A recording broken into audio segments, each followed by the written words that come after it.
escuchan? Sí. Está bien. Dorita, ¿me escuchas? Sí. Soy Marisol, ¿me escuchan? Sí. Oh, perfecto, gracias.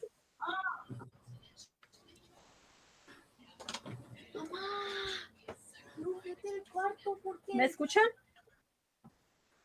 Sí, Marlene. Oh, perfecto, estoy checando. Good job.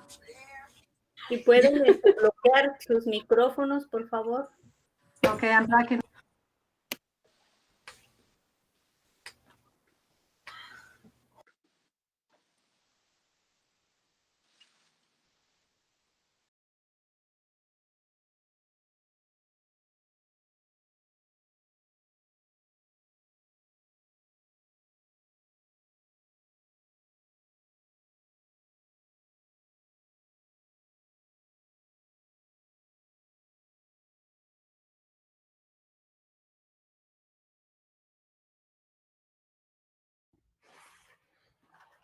Hi, everybody. How's everyone doing today? Good? All right.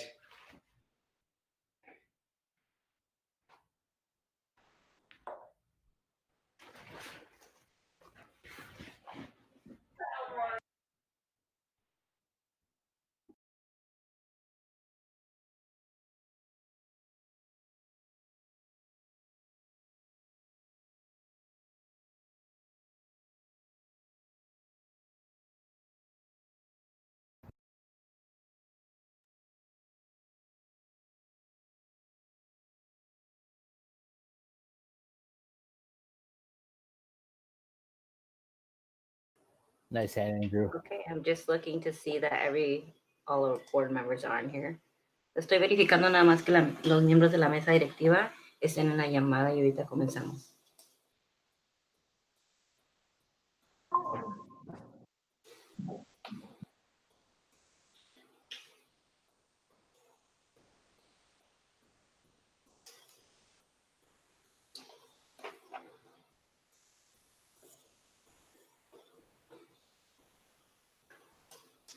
Okay, I believe we are all here. Creo que ya estamos todos en la llamada.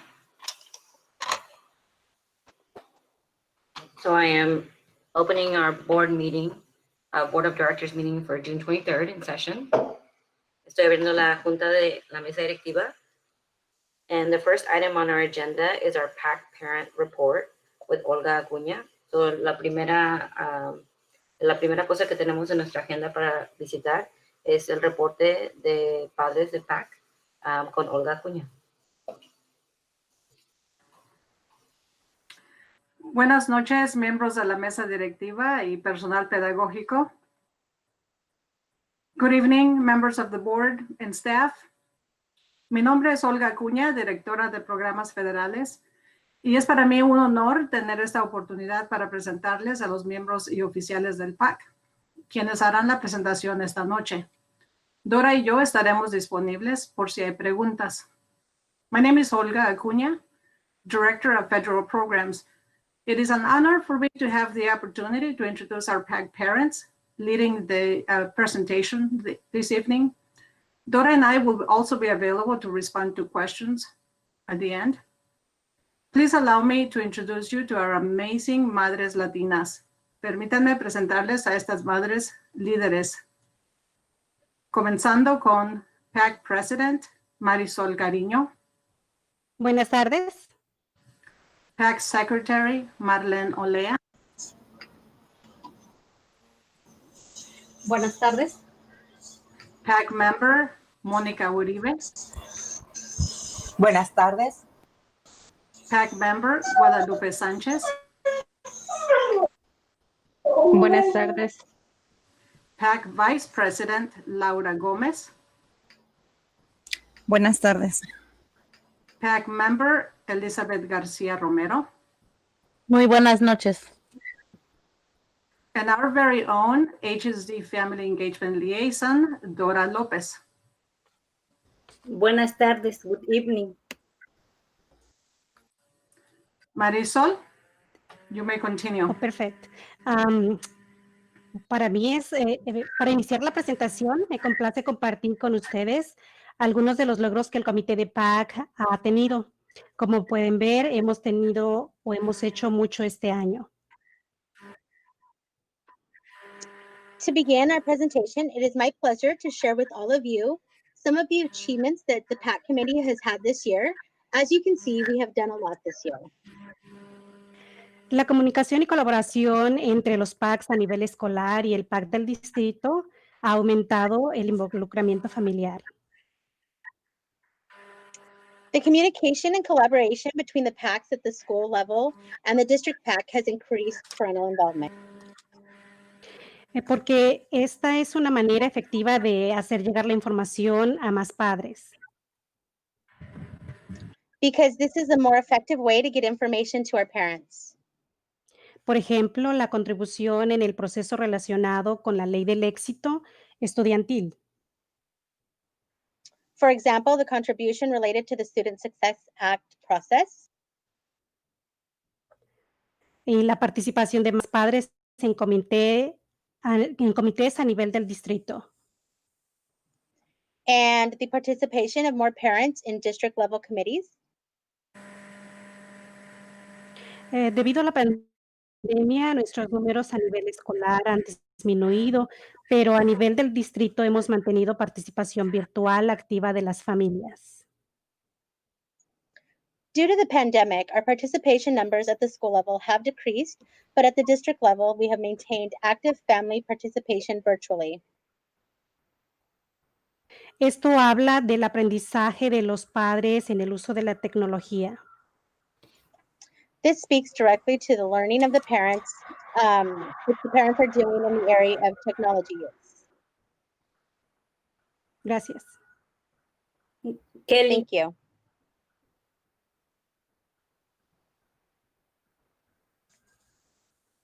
Kelly,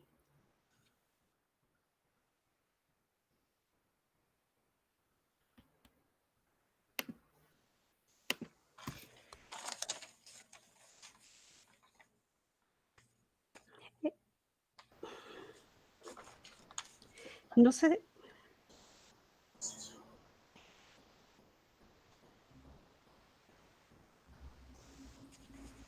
¿quieres que avance la próxima slide? Ok, perfecto. Lo que pasa es que no sé si me están escuchando. Oh, sí, sí. De repente como que se va el audio, entonces lo siento. Si me escuchan, puedo continuar. Yeah, so she's continuing, and then if you want to just say next slide when you're ready. Ok, estoy lista. Go ahead. Kelly, can you go back to the last slide?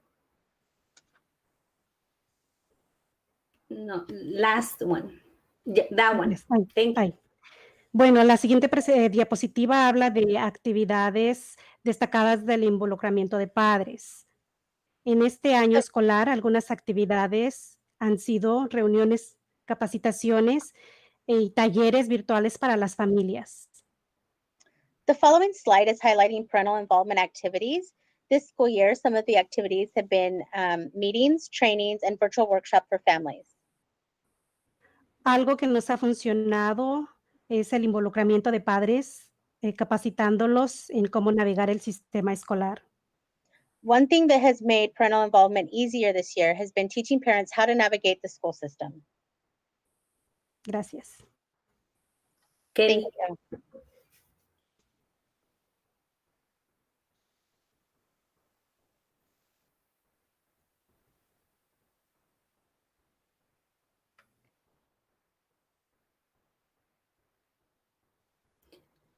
Marlene, adelante.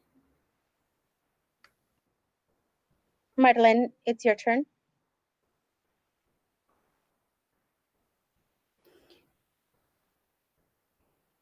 Tiene bloqueado el micrófono. You have your microphone blocked.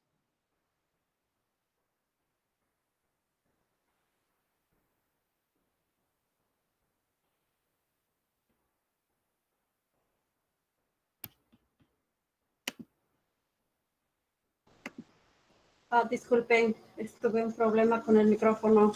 Oh, sorry, I had a problem with the microphone. Esta tarde tengo el gusto de presentar a ustedes las siguientes gráficas donde podrán ver el aumento de la asistencia de padres en los últimos 3 años. This evening, it's my pleasure to present to you the following slides, which show parent participation in the last 3 years. Esto es gracias y en relación al aumento del personal de involucramiento familiar y los comités de padres que están alcanzando a más padres. Gracias. Kelly, This is directly related to the family engagement team and their relationship with parents and the Pact committees at the school level. Thank you. Kelly, Kelly, next, the next again. Thank you.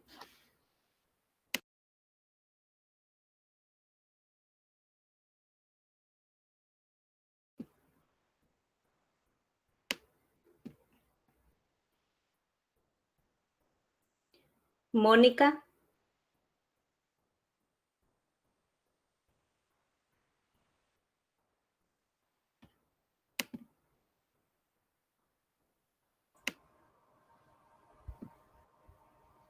¿Es mi turno? Ok, es Is que it my turn? se desconectó la computadora. Sorry, the computer disconnected. Muy buenas tardes. Con el aumento de personal de involucramiento familiar en las escuelas, el resultado ha demostrado que ha aumentado el incremento de familias participantes. Good evening. With the increase in family outreach liaisons at the school level, there has also been an increase in the amount of parents that are participating. En esta gráfica se puede ver los servicios que los representantes de involucramiento familiar dan a las familias. In this slide, we see the amount of families that are served by our family outreach liaisons at the different school levels.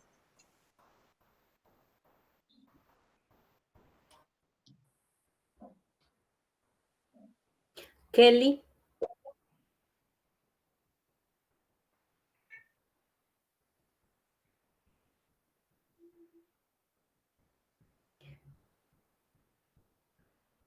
Kelly, next one. Debido a la pandemia, hemos visto el cambio en las necesidades de las familias. Due to the pandemic, we have seen a change in the needs of our families. Como ustedes pueden ver en esta gráfica, enseñamos las necesidades a nivel primaria, As you can see from this slide, we are showing the types of services and needs at the elementary school level. donde vemos la parte azul con el 4% de apoyo educativo a los estudiantes.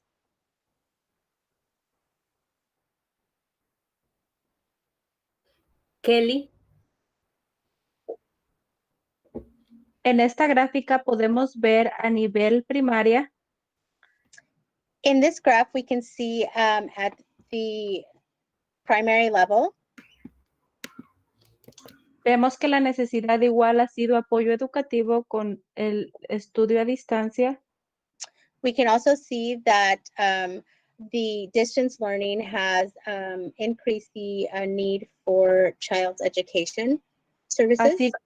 Así como con el 2% en alimentos y el 17% en encuestas. With 2% going to the food need and 7% in surveys. Gracias. Kelly, Es un placer para mí presentar a ustedes las siguientes diapositivas. It is my pleasure to present the following slides to all of you. En la diapositiva que miramos a continuación nos presenta tipos de servicios proporcionados a las familias a nivel de preparatoria. Aún vemos el aumento de apoyo educativo para los estudiantes debido al aprendizaje a distancia. The slide that we see next presents the type of services provided at the high school level.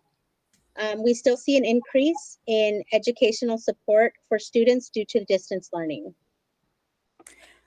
Por otro lado, la diapositiva siguiente nos muestra tipos de servicios proporcionados a nivel del distrito. Vemos que los facilitadores de involucramiento familiar han continuado su apoyo a los padres.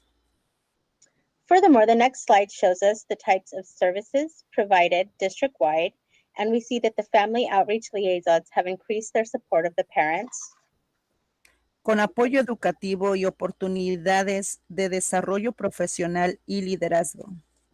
with educational support and professional development and leadership opportunities. Y en la siguiente diapositiva Kelly. podemos ver, esta es una comparación de servicios proporcionados a las familias de el año pasado y este año. And in the next slide, we can see that this is a comparison of services provided to families last year and this year. Gracias. Thank you. Kelly. Buenas tardes, me complace presentarles la siguiente diapositiva. Good evening. It's my pleasure to present the next slide. Esta es una lista de socios comunitarios que colaboran con nosotros para ofrecer servicios a las familias. This is a list of community partners that collaborate with us to provide services to our families. Como por ejemplo, Adelante Mujeres, Community Action. For example, Adelante Mujeres and Community Action. La siguiente diapositiva. Kelly. La siguiente diapositiva es la lista más actualizada del personal de facilitadores para el involucramiento familiar. This next slide shows the most up-to-date list of family engagement liaisons. También refleja el comité de padres en cada una de las escuelas. And it also reflects the schools that have parent advisory committees. La siguiente diapositiva Kelly. es por el trabajo y petición del comité de padres, se logró implementar asesores de graduación a nivel secundaria.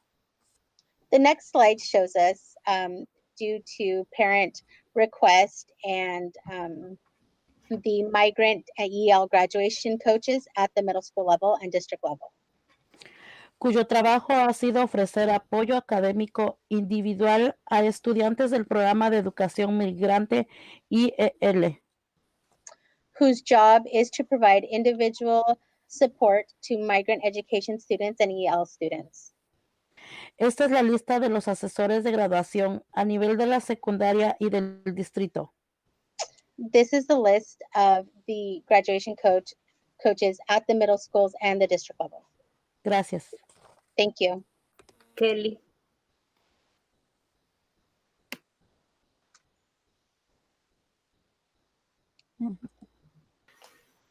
Muchas gracias, padres de Pact.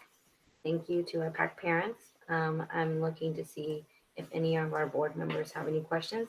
Si alguno de nuestros miembros de la mesa directiva tienen alguna pregunta.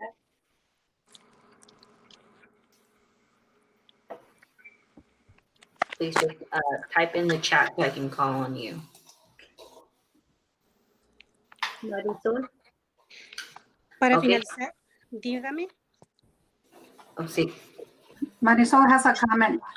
Ya, solo quisiera ofrecer una disculpa porque tuve problema con el Chromebook, sin embargo voy a continuar.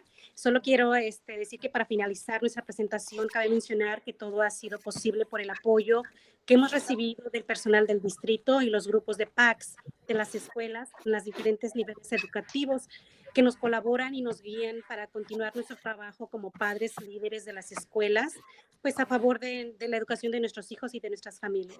Gracias. I just want to offer my apologies because I had computer issues and was not able to connect my microphone. But I do want to finish this last slide to finalize our presentation. It should be mentioned that all of this has been made possible by the support we have received from district personnel and from the school PAC groups at the different educational levels. that collaborate with us and guide us to continue our work as parent leaders at the schools in favor of the education of our own children and our families. Are there any questions? So tenemos unas preguntas aquí. Primero voy a llamar a Mark Watson that has a question. More of a comment, really. Thank you guys for being here. And something that stood out to me as the noteworthy was almost every slide we saw the growth of the program from year to year. So I really appreciate you guys showing us that. Más un comentario que una pregunta. Lo que hemos visto, gracias a todos ustedes por estar aquí, lo que hemos visto en la presentación es el crecimiento del programa a través de los años, y quiero agradecerle a ustedes por su trabajo y por estar aquí. Thank you, Mark. Nada más recuerdo, si no están hablando ahorita, pongan muten su micrófono para que no agarremos mucho del sonido cuando otra persona está hablando. Just a reminder to mute your mic if you're not speaking so we don't get the background noise. So we have another question. Tenemos otra pregunta de Mike Scott, nuestro superintendente. Hi there. First of all, thank you for your presentation and hanging in there with the technology. Obviously makes it more difficult than being in person. And that leads to my question. As a PAC, how have you, what have you noticed about engagement or attendance at your PAC meetings? Are you struggling to get attendance and engagement in the same way that you were getting it prior to meeting in person? And what are your plans to work to keep addressing that? Hola, gracias por estar aquí. Gracias por aguantar, aunque tenemos problemas con la tecnología. Y eso viene a mi pregunta. ¿Cómo han visto ustedes la asistencia en sus reuniones ahora que están a distancia con las familias? ¿Y qué es lo que ustedes están haciendo para mantener o aumentar la participación? Yo quisiera contestar. I would like to answer.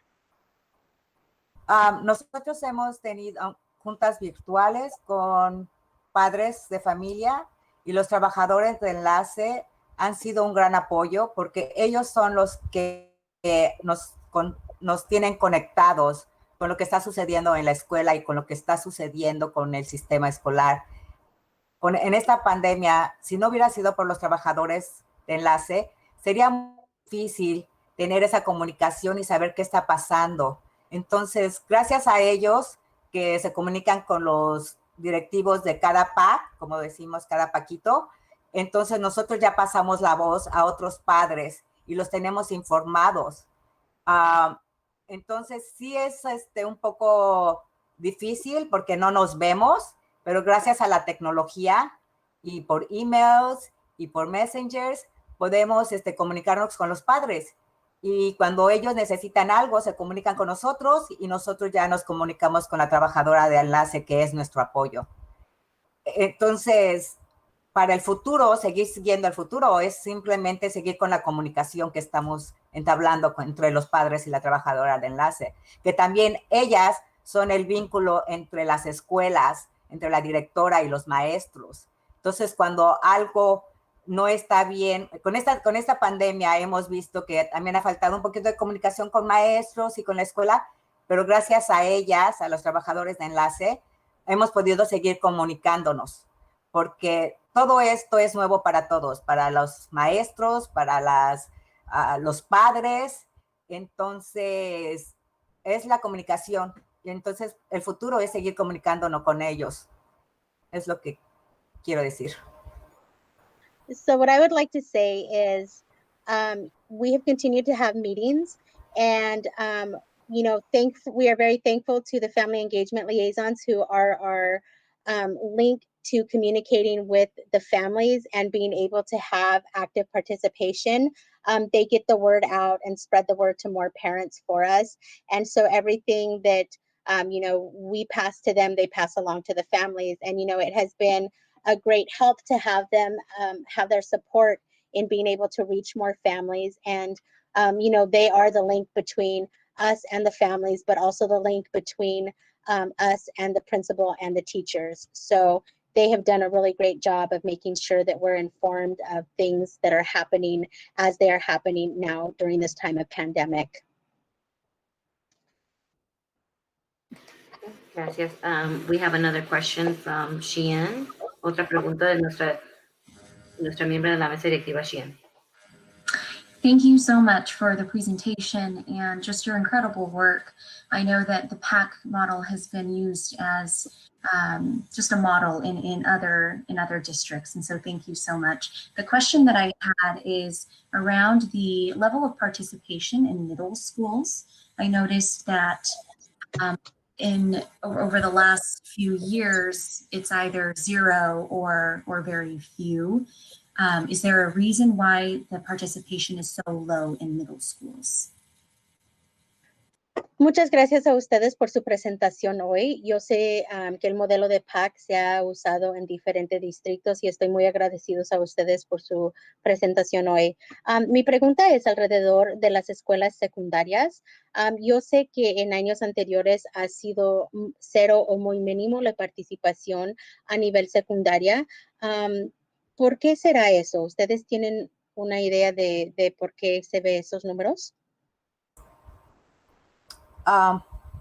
Yo quisiera responder. Los números puede ser que son un poco bajos, porque cuando el niño entra a la primaria, está 7 años en la primaria. Entonces los papás estamos involucrados desde que el niño está en kindergarten hasta 6º año. Tiene los mismos amigos, el mismo sistema de la escuela en que está.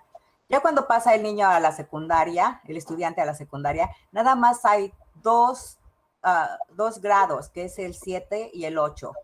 Entonces, ahí ya el papá ya viene un poco cansado de tanto participar en la primaria, en PTA, PTOs. Entonces, cuando llegan a la secundaria, ya no quieren participar mucho porque ya vienen cansados de 7 años de estar participando. Y como nada más son 2 años, y los 2 años se van muy rápido, entonces el papá ya no tiene tanto involucramiento. Eso lo digo por un hecho, porque me lo han dicho los maestros que que conozco en South Meadows, que ya ven una baja presentación de los padres, no nada más de padres hispanos, en padres en general, de todos los padres cuando llegan a la secundaria. Ya cuando el niño llega a la preparatoria, como son 4 años, y hay más involucramiento de actividades, de deportes, del coro, de todas las actividades que tienen. Entonces ya los papás ya se empiezan a juntar para apoyar a sus niños en la actividad de que está. Y otra vez vuelve el involucrar, a involucrarse en la preparatoria, porque ya son 4 años.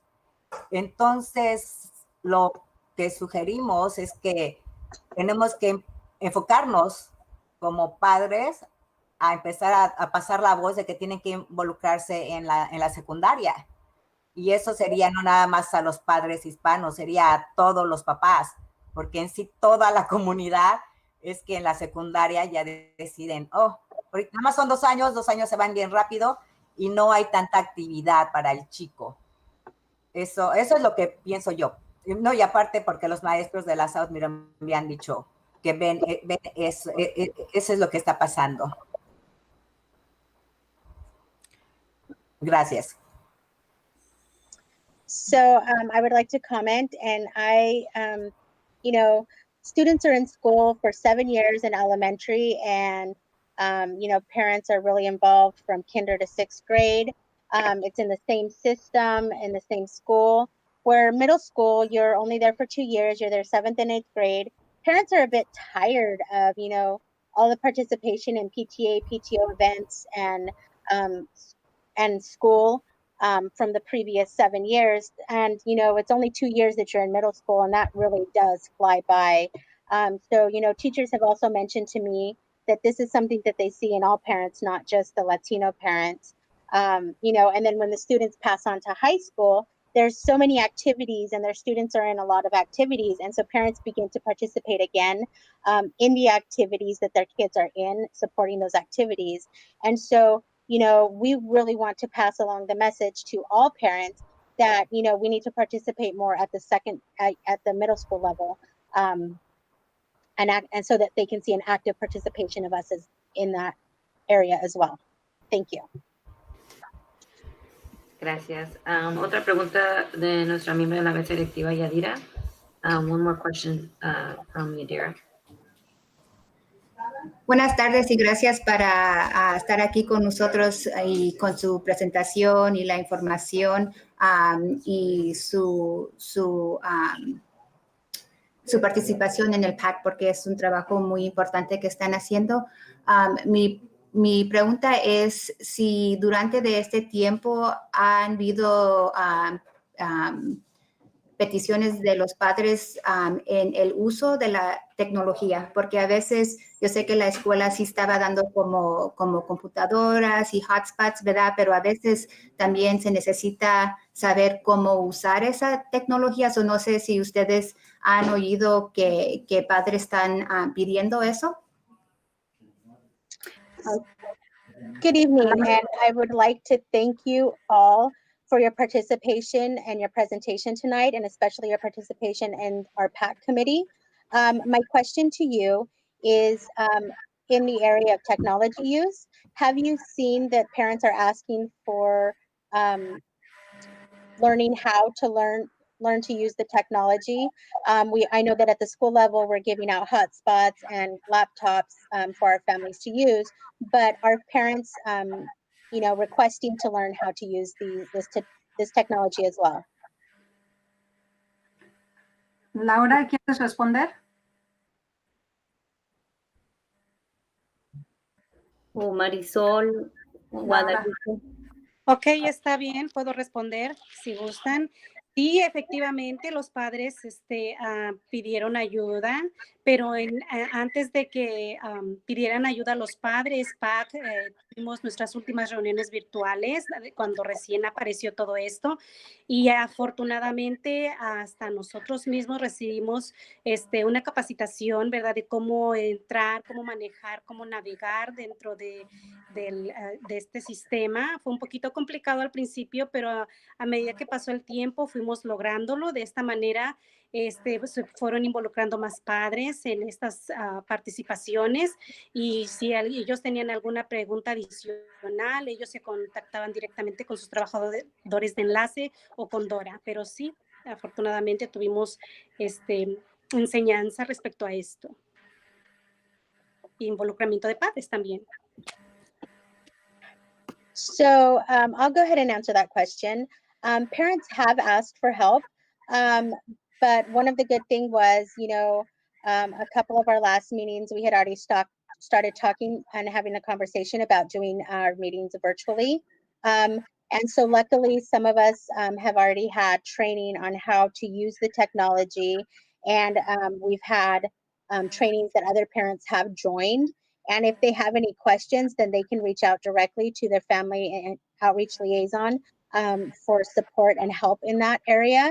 So yes, we have had trainings in technology and also in parent involvement. Hi, as a family community engagement, I would like to add on the comments from Monica and Marisol. Two of the first questions you asked about if the increase of the participation in our meetings. Yes, there is an increase in our meetings, especially we have around 45, 46 parents. We start a series of Aprendiendo Juntos, and we're having a really good attendance with virtual meetings. So that's something really good. Lo que dije es que sí hemos tenido muy buena asistencia con la participación de los diferentes talleres o reuniones a nivel virtual, entonces sí hemos tenido buena participación. The other thing I will ask for the second question, it was about the participation on the middle school. There is a little bit the work that the family outreach liaison do at the elementary and high school is really great work, but at the middle school, this is the second or third year that we have the graduation coaches.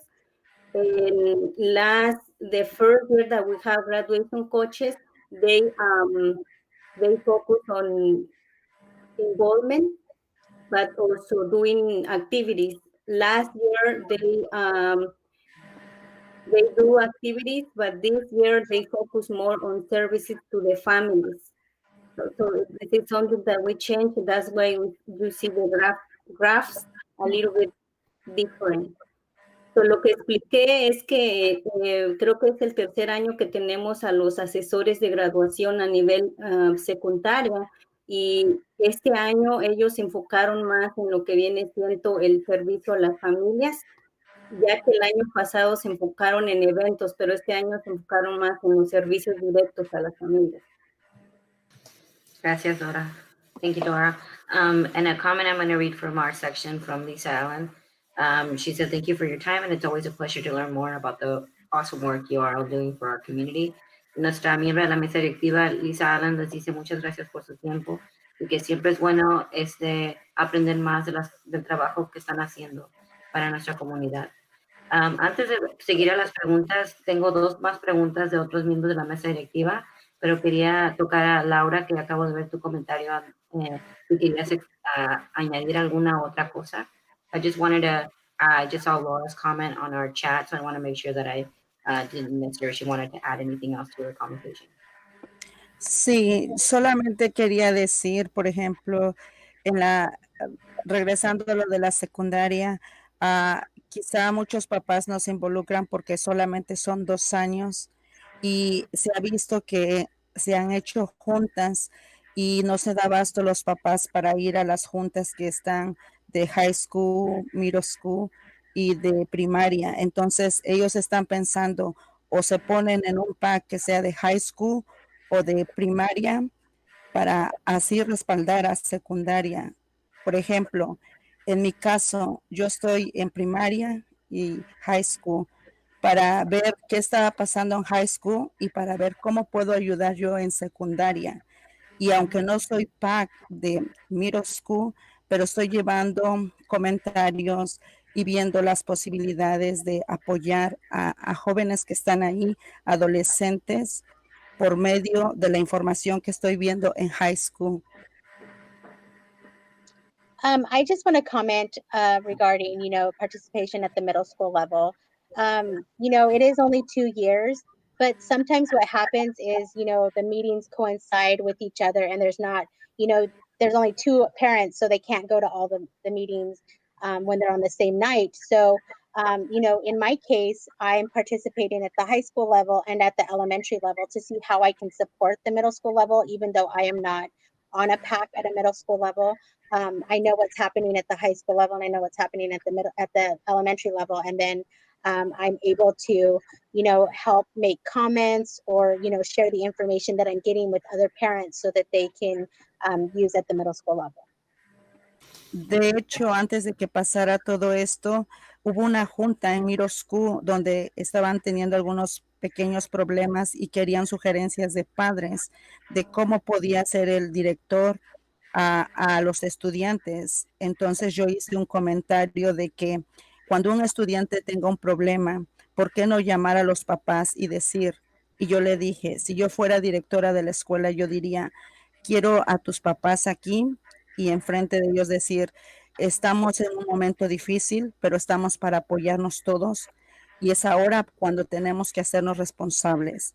Y donde yo diría, fírmame un papel donde como papás vas a hacerte responsable de que este estudiante lo vamos a sacar adelante, para que en un futuro, cuando los papás regresen y digan, mi estudiante se atrasó o qué pasó, no, este papel yo te lo expliqué, tú me lo firmaste, es también parte de tu responsabilidad.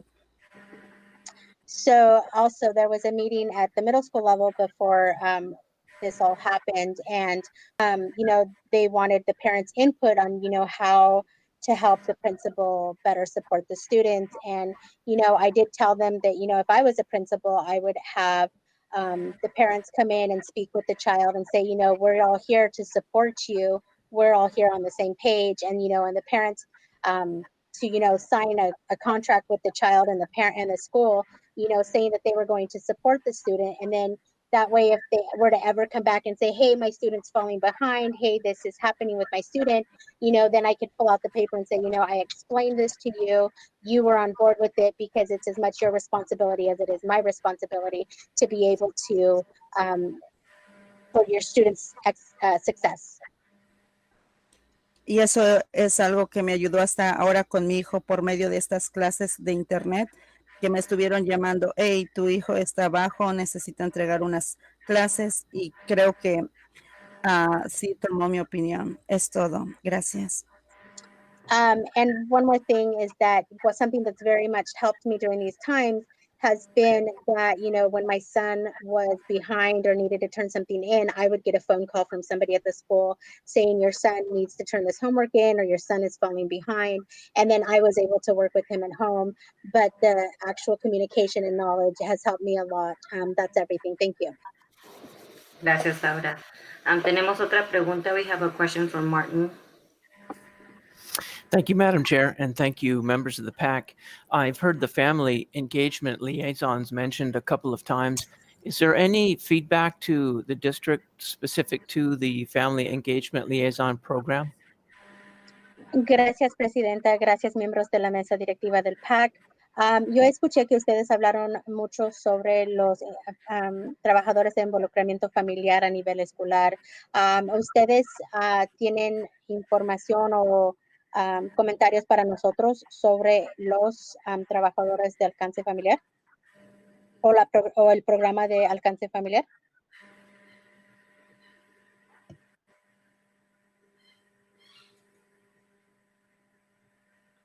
Marisol, ¿podrías responder?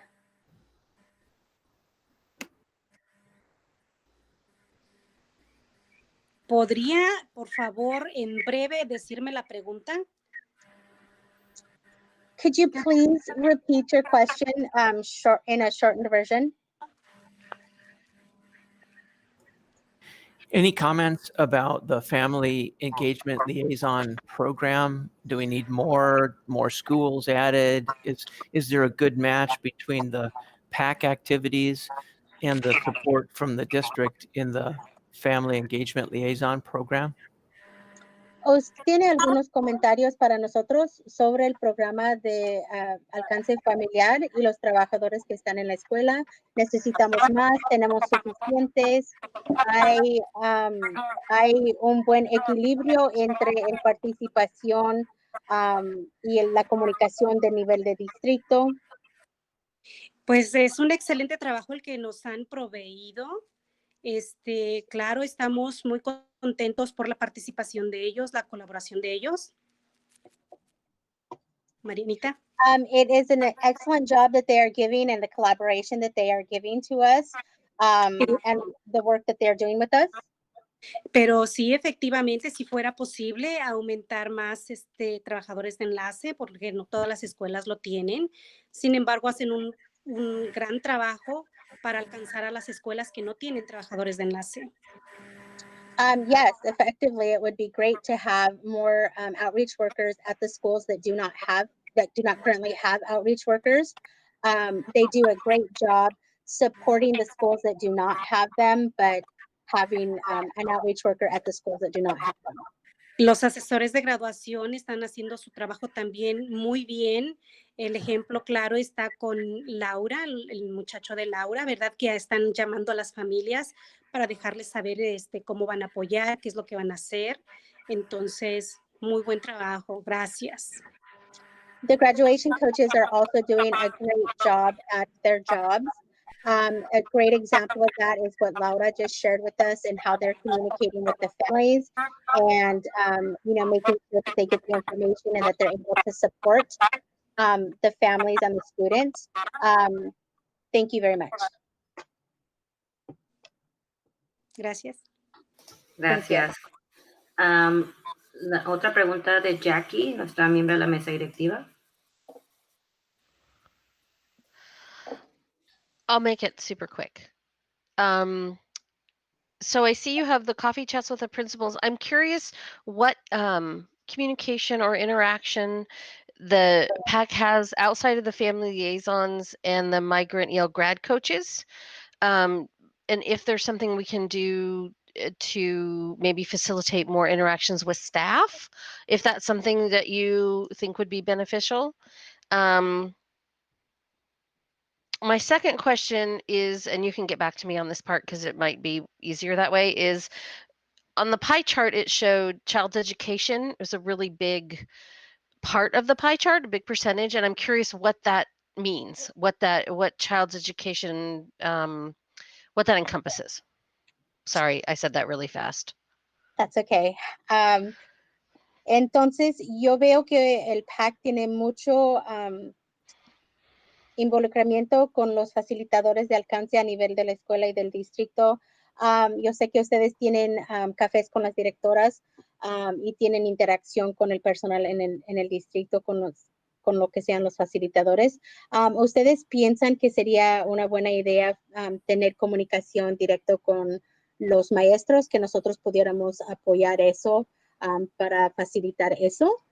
Y mi segunda pregunta es, en la gráfica dice educación, apoyo a la educación estudiantil.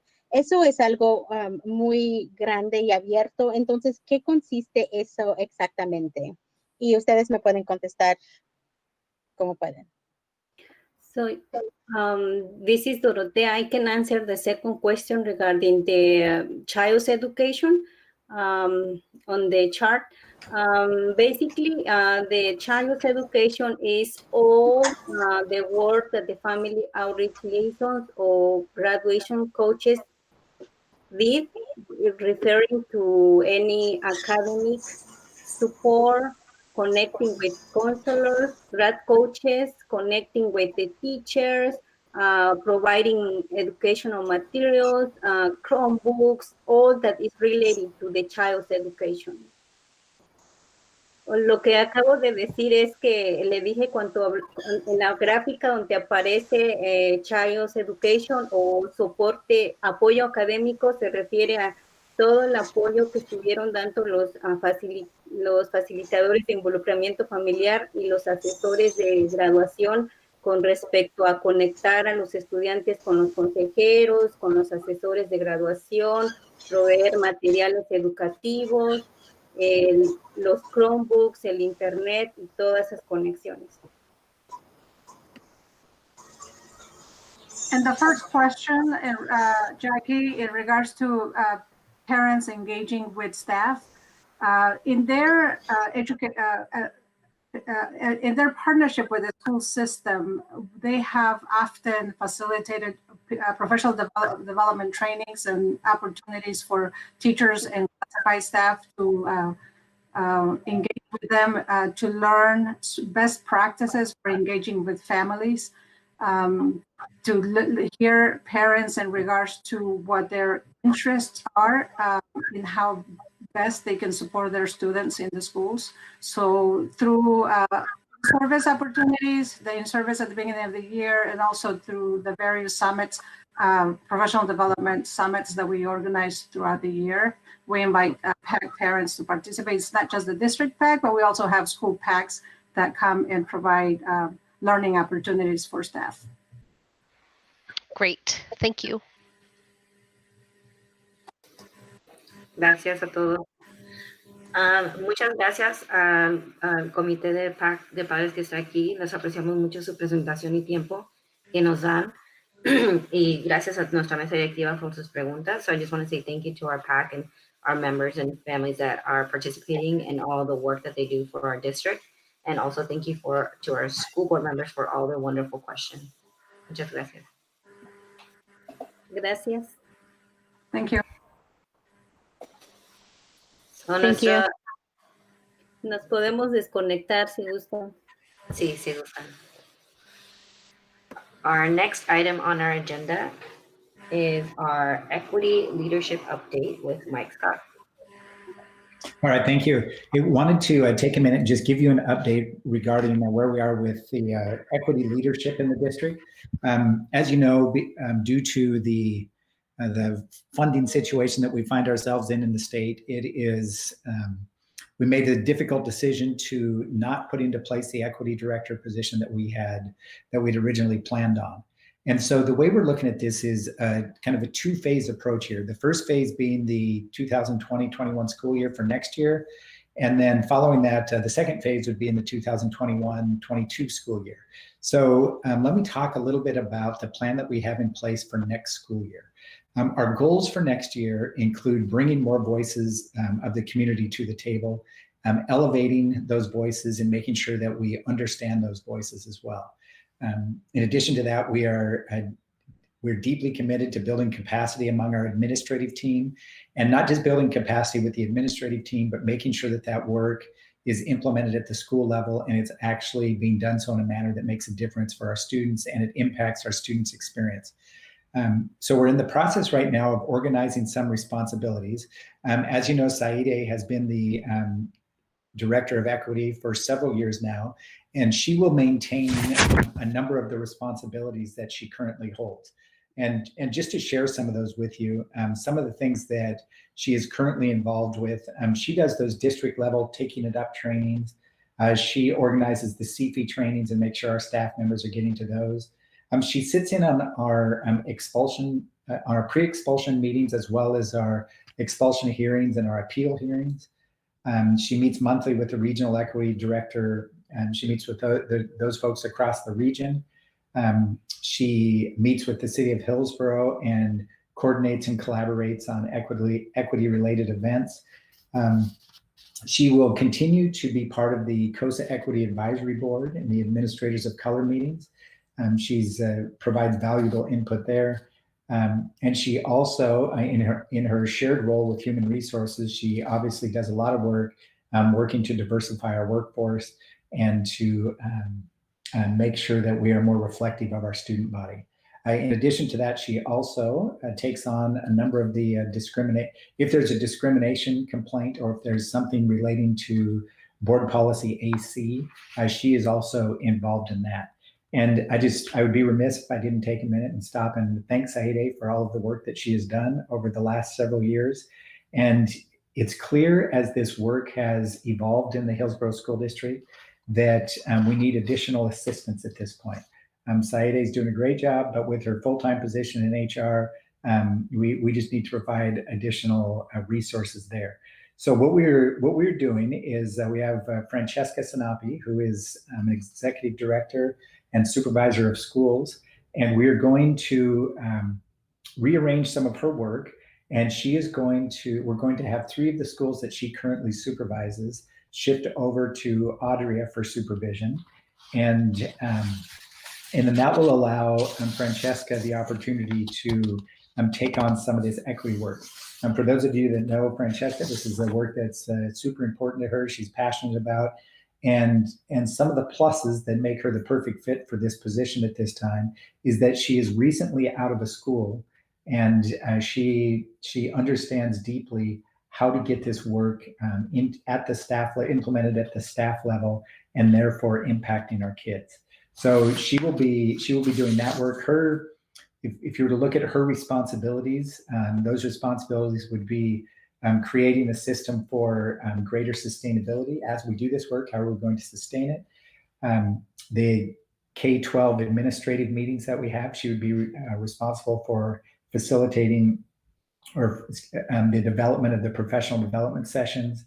She would work on the teaching and learning professional development.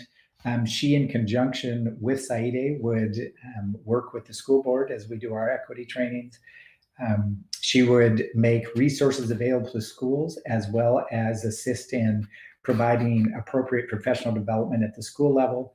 And as she is one of those people that is a natural thought partner for the administrative team and staff anyway, and she will, of course, continue to serve in that capacity. She also has a wealth of resources that assist in getting this work implemented at the school level, and she will make those resources available through her interactions with people.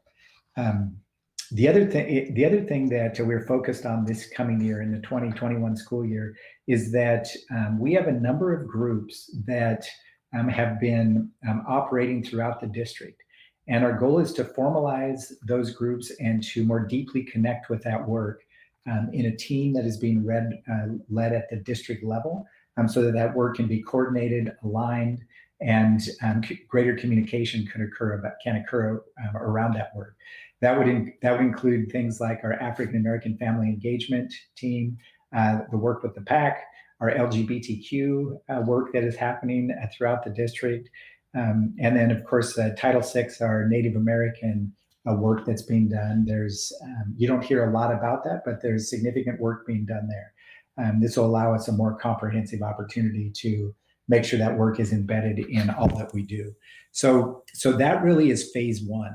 And in order to get more voices at the table, we also are going to be working on this notion of expanded cabinet during work sessions. An expanded cabinet would involve inviting the executive directors to those work sessions to be available for conversation. And so if I'm just looking at some of the people on this screen that would be involved with that, it would be Francesca, it would be Audrey, it would be Elaine, it would be Olga. Those folks would be invited to, I hope I'm not missing anybody on the screen right now, but those folks would be invited to work sessions so that they can contribute and elevate the conversations that we have around our work. So that would be phase one, that would be 2020-21. Phase two then would be 21-22. Once we have these structures in place and it's more of a formalized approach to our equity work, we would then hire an equity director for the 21-22 school year. So just wanted to let you know that that's the direction we're going. I have long said that equity work it should never just fall to one person. It needs to be a value of the organization. That work needs to be spread across the organization. At the same time, I would also acknowledge that with a district our size, it's important that we do have a person whose primary responsibility is to organize and to elevate that work, like I've said before. So be looking for a hire spring of next year. For the coming school year, though, it would be more of a team approach and inviting some of our experts to the table for increased conversations. Happy to answer any questions that you might have about that.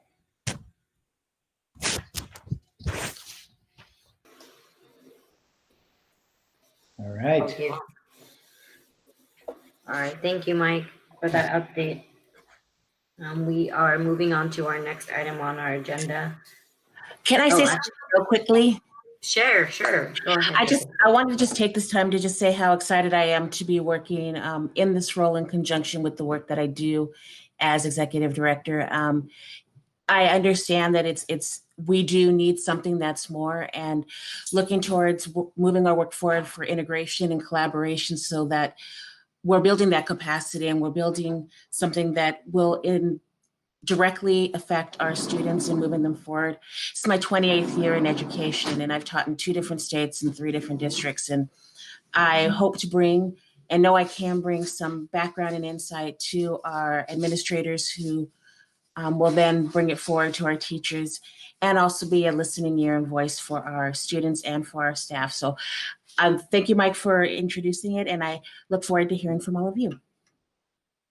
Thank you, Francesca. And we have one question actually from Martin before we move on. Thank you, Madam Chair. And it's probably more of a comment while we're on this topic to Saida and Francesca. Thank you very, very much.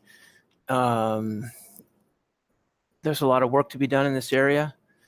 And I just wanted to empower you, Francesca, to make your voice heard. We're asking you to do a difficult job, and it's not always going to be a good news story, what you have to tell us.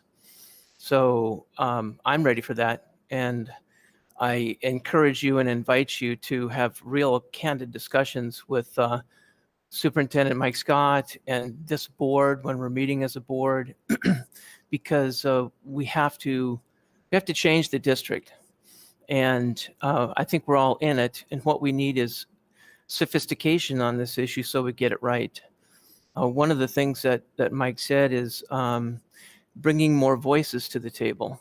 Well, that has to be done really with a lot of nuance and sophistication, because we definitely need to get that right. And that's easy to get it wrong. If it were left to me, I'd probably get it wrong because I don't have those competencies. but I desperately want to hear those voices and bring those issues to the surface that we have traditionally overlooked. So I thank you for stepping into this role. You're going to have to say things to your colleagues that maybe you had never said before when you put this new role, this new hat on. So I'm looking forward to hearing what you and Saida tell us moving forward. Thank you, Martin. And I agree with all of those comments as well. So more to come on that subject for us as a district and a board, especially. So our next item with Mike is our school resource officer's update. All right, thank you. And I can assure you, Francesca has said those words to her colleagues before, so she is ready to go. So no, excited to have her aboard and in this role, so thank you. We wanted to give you just a bit of an update regarding our school resource officers. It was just a week ago that we were having this conversation, and there were a lot of questions that were posed, and we don't have the answers to all those questions yet, nor have we done all the homework necessary. To be really frank, we have spent a ton of time this last week on the fall 2020 opening plan, and it's going to take us a little bit longer to gather some information. With that said, we do have a number of things that we want to share with you today, and we've got Alex. He's no longer invisible. He's appeared, and he's ready to go. And we've talked about wanting to give you a little bit of a history of SROs and the just why did they exist in the first place, and what iterations have there been. There were questions about the trainings as well as suggestions about trainings. There's questions about demographics and budgets. And then we had a number of questions that led us to believe that helping you get a glimpse at the day in the life of an SRO would be helpful as well, because it really is a different job than a patrol officer, for example. So at this point, let me turn it over to Alex. He's got a number of things to share with you. And I believe he's going to go through just a couple sections at a time, and then he'll pause and give you an opportunity to ask any questions that you have. And just as a reminder, this is just the first step in gathering information for you. At our next meeting together, we'll have more information. And between now and then, we will have gathered information from our students and parents as well. We met with our administrative team today, and we worked at putting questions together that students would be that students may respond to. Dale is going to be working with the team to make sure that we get a representative response from our students, and we'll have much more information and insight into this entire issue the next time we're together. But for now, let me turn it over to Alex, and he can share some information with you. All right. Good evening, everyone. If but my internet seems like it's been doing pretty good tonight, but if we start to chop up a bit, just give me a thumbs down and we can adjust and make things happen. So good evening. I just wanted to start by thanking Superintendent Scott and every one of the distinguished members of the Hillsboro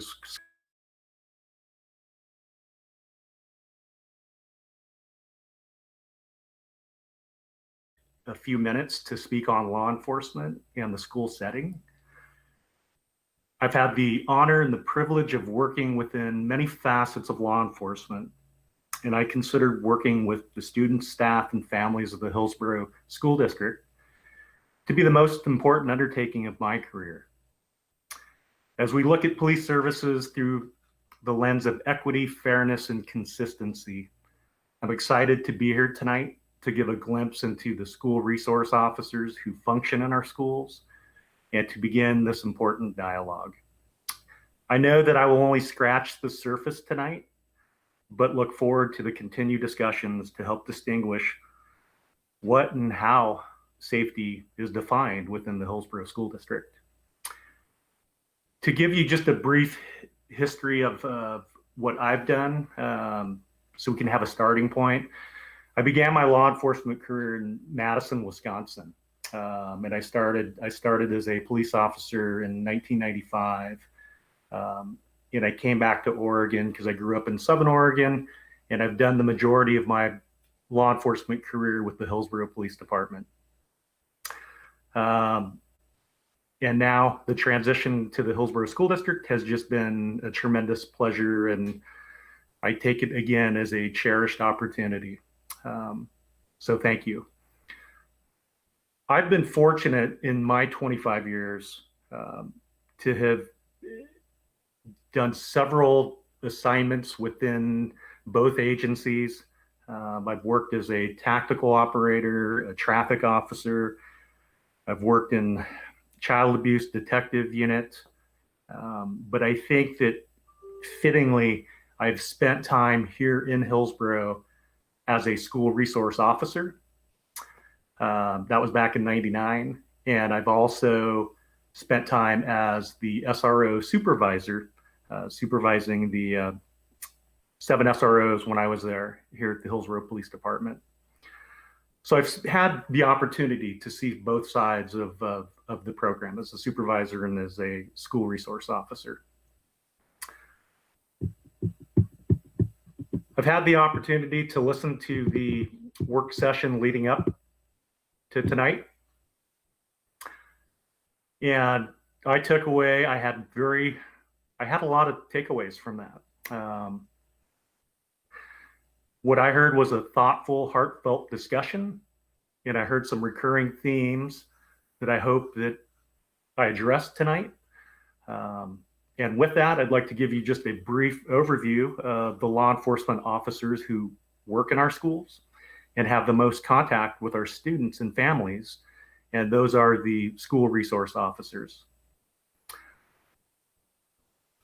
I think I want to start with there really is a difference when we generally talk about a police officer and a school resource officer. Some of the questions and some of the discussions that I was hearing were about what types of trainings, some continuing training, how does a school resource officer get assigned, what do their daily activities look like? And I just really briefly want to touch on what's just really required to be a police officer, because I think that's relevant, and I think Oregon does a fairly robust job at that. Every police officer in Oregon has to attend a DPSST state academy, and that academy is 16 weeks in Salem. Regardless of agency, they go to Salem. It's a standardized academy, and they get that approved curriculum. It covers a wide variety of topics, everything from emergency vehicle operations, how to drive a car under stress and with multiple inputs coming at you, to defensive tactics, to criminal law, to scenario-based training. Upon graduation from the police academy, all recruits then go back to their prospective agencies and begin what I would call a sort of a localized and individualized training program. So Hillsboro PD does a post academy before their recruits hit what they call a training officer phase. And they do a 2-week post academy. And I think that's important because Hillsboro recognizes that their officers need to be integrated with their community, that there are fundamental differences that each community have, and it's important that their new officers get the opportunity to at least get a glimpse of some of those. The Hillsboro Police Department they're fortunate, they've made the investment and they have a full-time training staff. And that's who instructs the post academy. And for their 2 weeks, the topics that they covered are laws surrounding use of force, constitutional limits on the application of force, firearms training, less lethal tools, arrest and control, defensive tactics. They covered crisis intervention and de-escalation, tactical de-escalation. They covered community policing, patrol tactics. And that's a lot to throw at them in 2 weeks, but I think that's an important baseline for us to understand that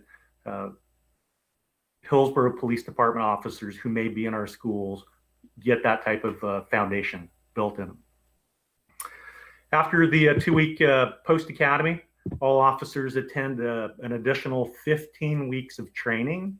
It used to be called a field training program, where they spend 15 weeks with a coach, and they go to a variety of shifts. They try to get a smattering of calls for service, getting to know the community. They're being evaluated daily.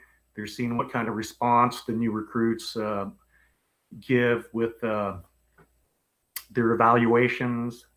It's a pretty intense program.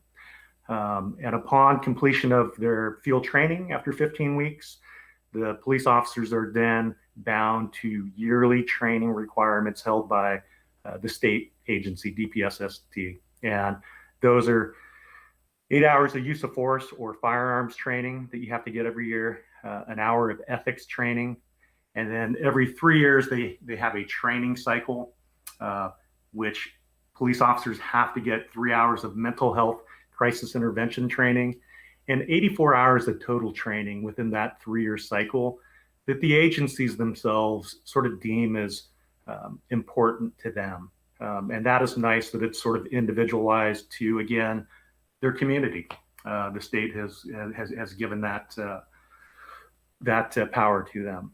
So that's sort of a really quick fundamental rundown of just what happens when you get hired as a basic police officer.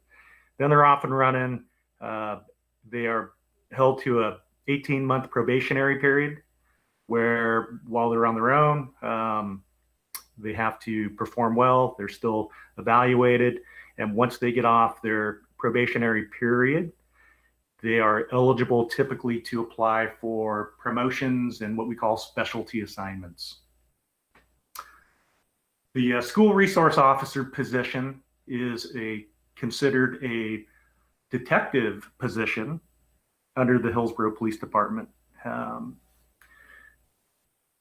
And I think that's important as well because our specialty assignments, it's a pretty vigorous process. And once you are selected into a specialty assignment, you do receive additional training to help you succeed in that position, whether it would be a homicide detective, whether it would be a specialty assignment such as a SWAT team member.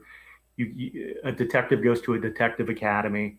The additional training comes there. So all school resource officers are considered detectives and they attend additional training. So our SROs attend a National Association of School Resource Officers basic academy.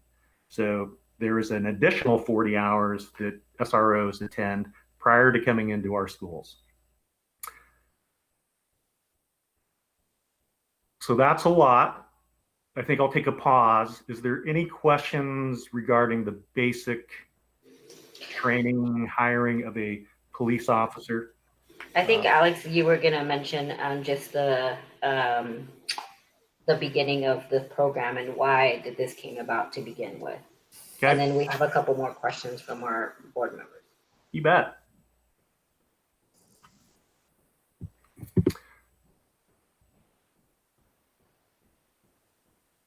So the school resource officer program for Hillsboro started about 30 plus years ago. And this was a program that was really championed by the school district. It was former Superintendent Joe Rodriguez who brought this program forward. And with the collaboration of law enforcement at the time, folks thought that this would be a great way to really build relationships and sort of break down that uniform barrier of police officers. It was engagement of youth in our community.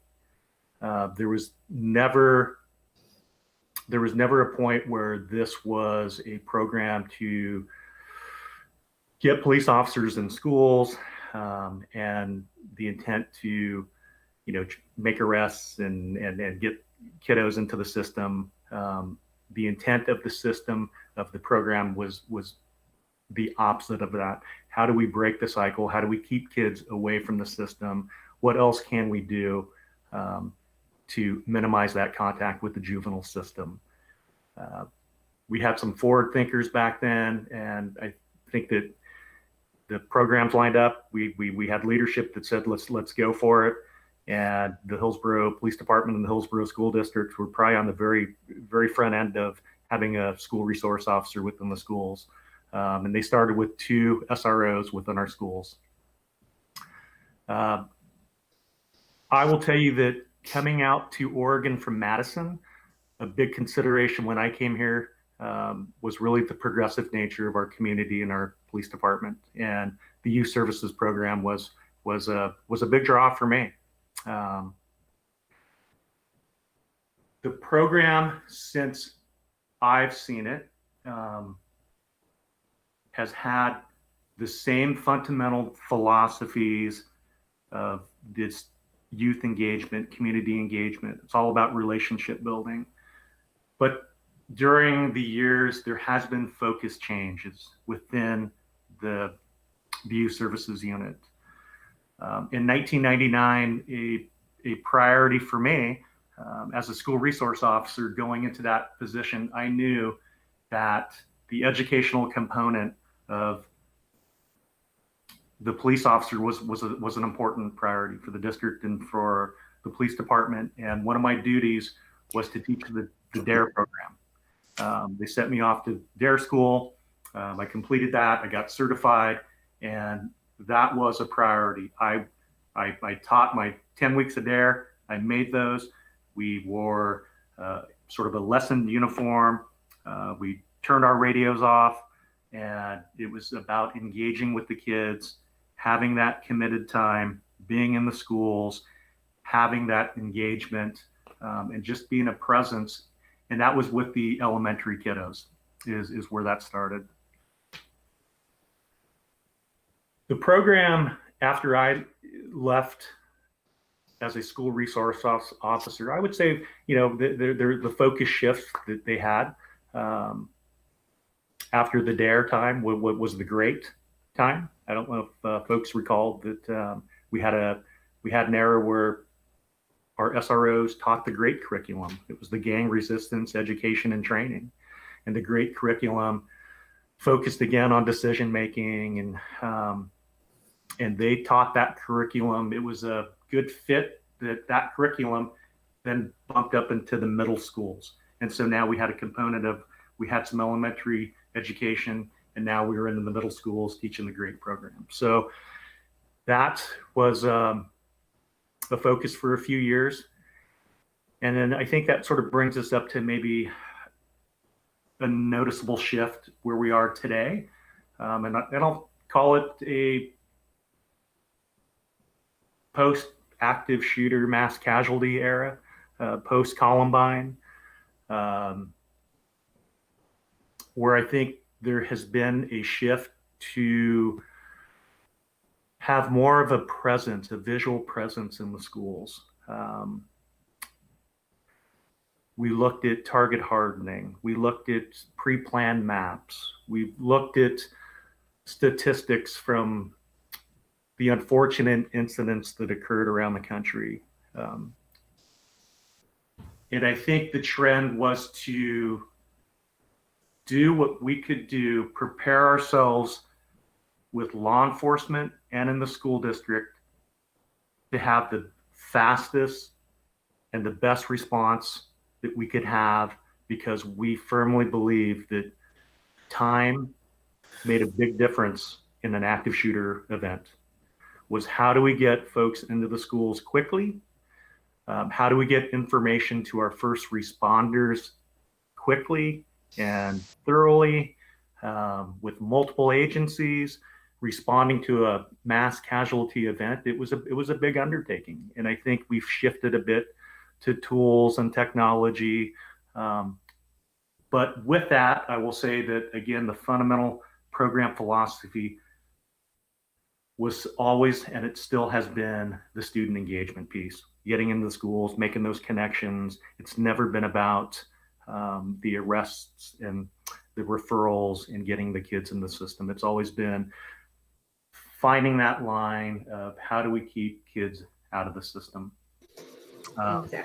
So it may look a little different, but the philosophies are very much still foundational. So we have a few questions here that I'm going to run through because our time is running out. So we have one. We'll have a question from Martin, and then Andrew with an attempt to speak. Thank you, Madam Chair. Just a quick question. If you would comment, you've commented a lot about HPD.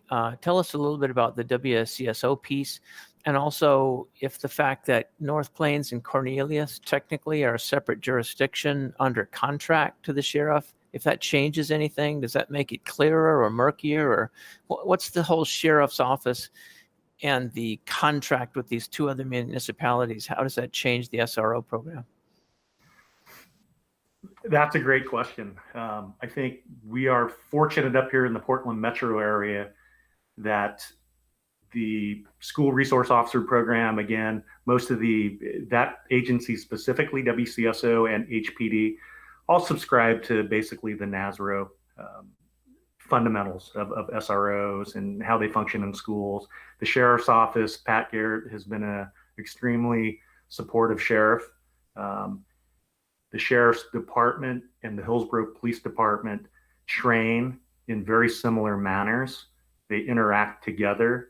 And that umbrella extends out Washington County wide for the metro police agencies that we all try to, I think the benefit of having, a benefit of having public safety in our schools within the Washington County metro area is that we can have that communication piece, and we have our law enforcement and first responders training very similar. So the sheriff's office has a very similar MOU that the city of Hillsboro has with the Hillsboro School District. They provide SROs to our county schools. The responses are typically very consistent. North Plains falling under, with newly falling under the sheriff's office. I don't want to misspeak with that.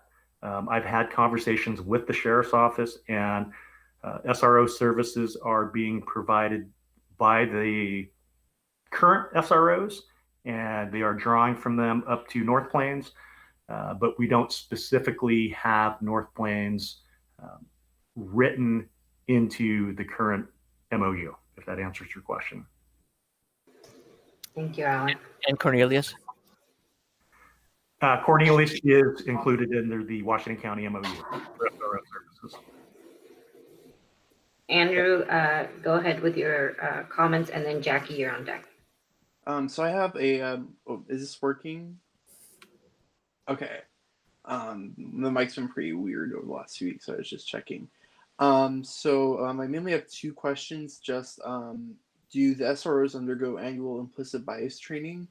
And also you mentioned that one of the intents was to keep kids away from the system instead of, just doing like, full-on law enforcement and arresting students.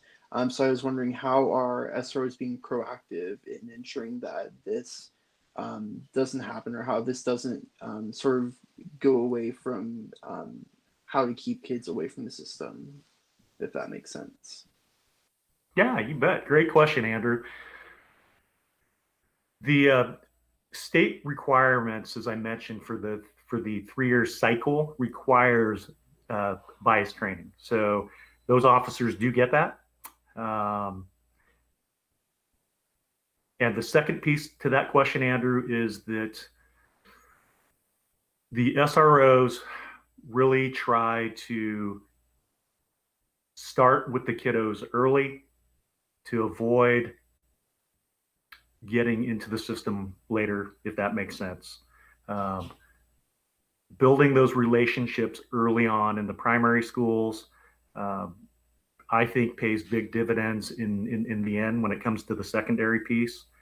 And the SROs also try to, and it sometimes is difficult, the SROs wear multiple hats within our schools. And those hats we have to look at, and we have to make sure that the school piece stays the school piece and the criminal piece stays the criminal piece. And we never want to have SROs sort of bleed over into one realm and have that be a gateway into the next realm, if that makes sense. So there are definitely some incidents that an SRO would have to act on, Andrew, but for the most part, they really, really try to engage in those positive interactions with students and keep the school pieces and criminal pieces outside of the schools. Jackie? Thank you, Alex. Just one question is, do our SROs review our discipline process and policies? Or, I mean, are they aware of what our processes are and how we manage discipline before it gets to the criminal level? Another great question. Our SROs go through training that I've mentioned through the police department, and a piece that I didn't mention is they also go through a training with the school district. I think that there is always a piece that we can improve, and of maybe what types of things, maybe what types of training should be mandatory and what types of training maybe shouldn't. I can't say that there is a mandatory piece right now that says every SRO has to be familiar with the school discipline piece, but I know that most SROs are involved and have awareness of the discipline piece, the referral piece, the school referral piece. And again, that becomes a balance of the SROs and what is their role within that piece. And I know that's sort of a vague answer to your question, but we've seen some examples of nationwide of SROs within schools who, maybe a contact goes bad, and we always have to come back to the piece of what was the transaction there with the SRO? What were they doing? Were they trying to be engaged and enforce the school discipline piece, or was it a criminal piece? And that becomes a very it's definitely not a black and white area, because I think, again, the purpose of engaging with kiddos and trying to have good dialogue and to reinforce good decision making or bad decision making on a daily basis will bleed into that, where an SRO may see a school discipline piece, a behavior that could be considered a school discipline piece, and where and how that SRO, their role in that piece becomes, I think, a discussion that we could move forward with. Thank you, Alex. We have Yadira and then Mark. Thanks for joining our meeting today. So I have a few questions. So do you want me just to give the questions and then let you speak, or just kind of one at a time? Yeah, whatever works, Yadira. So really, how are officers that are going to become SROs vetted for like their personal views on DEI, so diversity, equity, and inclusion? And then also, what type of oversight do they have? Because concerning is, when they interact with our families, what happens next and who sees that interaction? So then to Jackie's point, how are we knowing when they are kind of crossing over from school discipline into the other section? So what oversight is there for that? And then, you know, my other question too is, what do you feel, I guess, is the difference between, say, our relationship with the SRO versus PPS's relationship with what they had going on? And, you know, from what I'm hearing, it seems to be working in our district, but not working in that district. And they're just, you know, right next door. So what are some of those differences?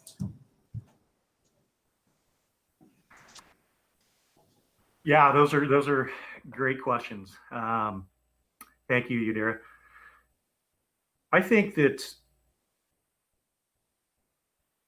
and it's hard because I want to, you know, I'm trying to, I have a bias, right? I have a bias to this, and I'm trying to, I have a bias towards the Hillsboro Police Department, and I know that there's a lot, and I sort of went through, there's a lot of training. There's some vetting that I was going to go into. I have a piece in here that I can go into about the process of hiring, how an SRO gets assigned, that answers some of those questions that you brought up. But there is a fundamental difference between the Hillsboro Police Department and the Portland Police Bureau, I believe. The Portland Police Bureau is a very large entity, and the Hillsboro Police Department is lucky that we are a much smaller agency that has very strong community ties and great partnerships with our community entities. And I think that plays a big role in your question. That what is the difference between an SRO in Hillsboro and Portland? It starts from the top. And I'll tell you that in Hillsboro and in Washington County with the chief of police, the SRO program is a priority.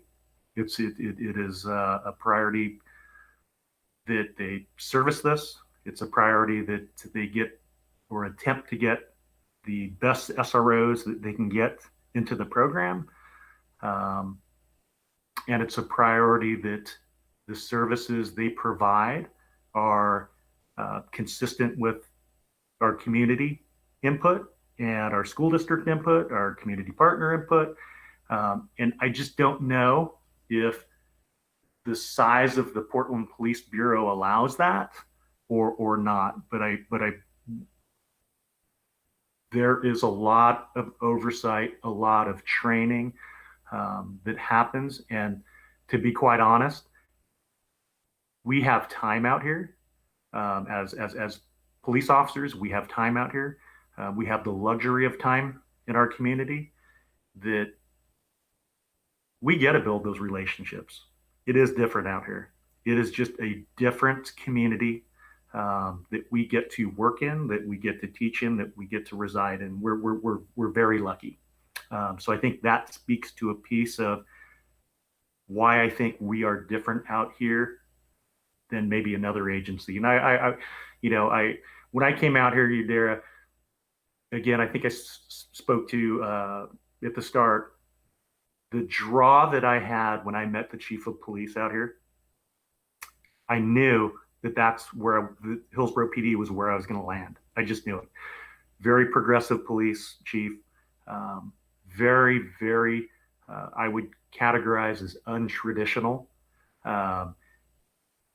He was a police chief who his priorities were to hire diversity, to make relationships. I'll give you an example. For myself, working as a motor officer in a traffic division. So I rode the motorcycles and I wrote tickets all day long. And that was just a part of being a traffic police officer. I knew that when I signed up, but our chief at the time, the same chief that I was speaking to, never ever once told the traffic team that you have to go out and write a ticket, that you have to go out and write X amount of tickets or make X amount of stops. The chief of police knew that having the presence of a traffic team made all the difference, just having those resources. And again, that speaks towards the commitment to our SROs when we talk about how are they different to other SROs in different agencies. Oversight was a recurring theme that I heard from the work session, and I think oversight is a good thing. The police department here, when I started in Madison, Wisconsin, you could not, and it may have changed, but you could not file a citizen complaint on an officer unless you went to the police department and did a written statement. When I came out to Hillsboro, this same chief of police instituted a citizen complaint policy, a database, where it was all about transparency. It was all about, he got that if there was a complaint on an officer's behavior out in our community, he wanted to know about it. He wanted to make a change. And so that database, our police chiefs who have followed that police chief have never wavered from that stance, that they welcome community input, they welcome citizen complaints, accommodation complaints. So there is a police oversight on that. If there's a complaint on an officer, I think the bridge that we need to make is sometimes folks in our community may not know how to make a complaint. And I think that we could communicate that more.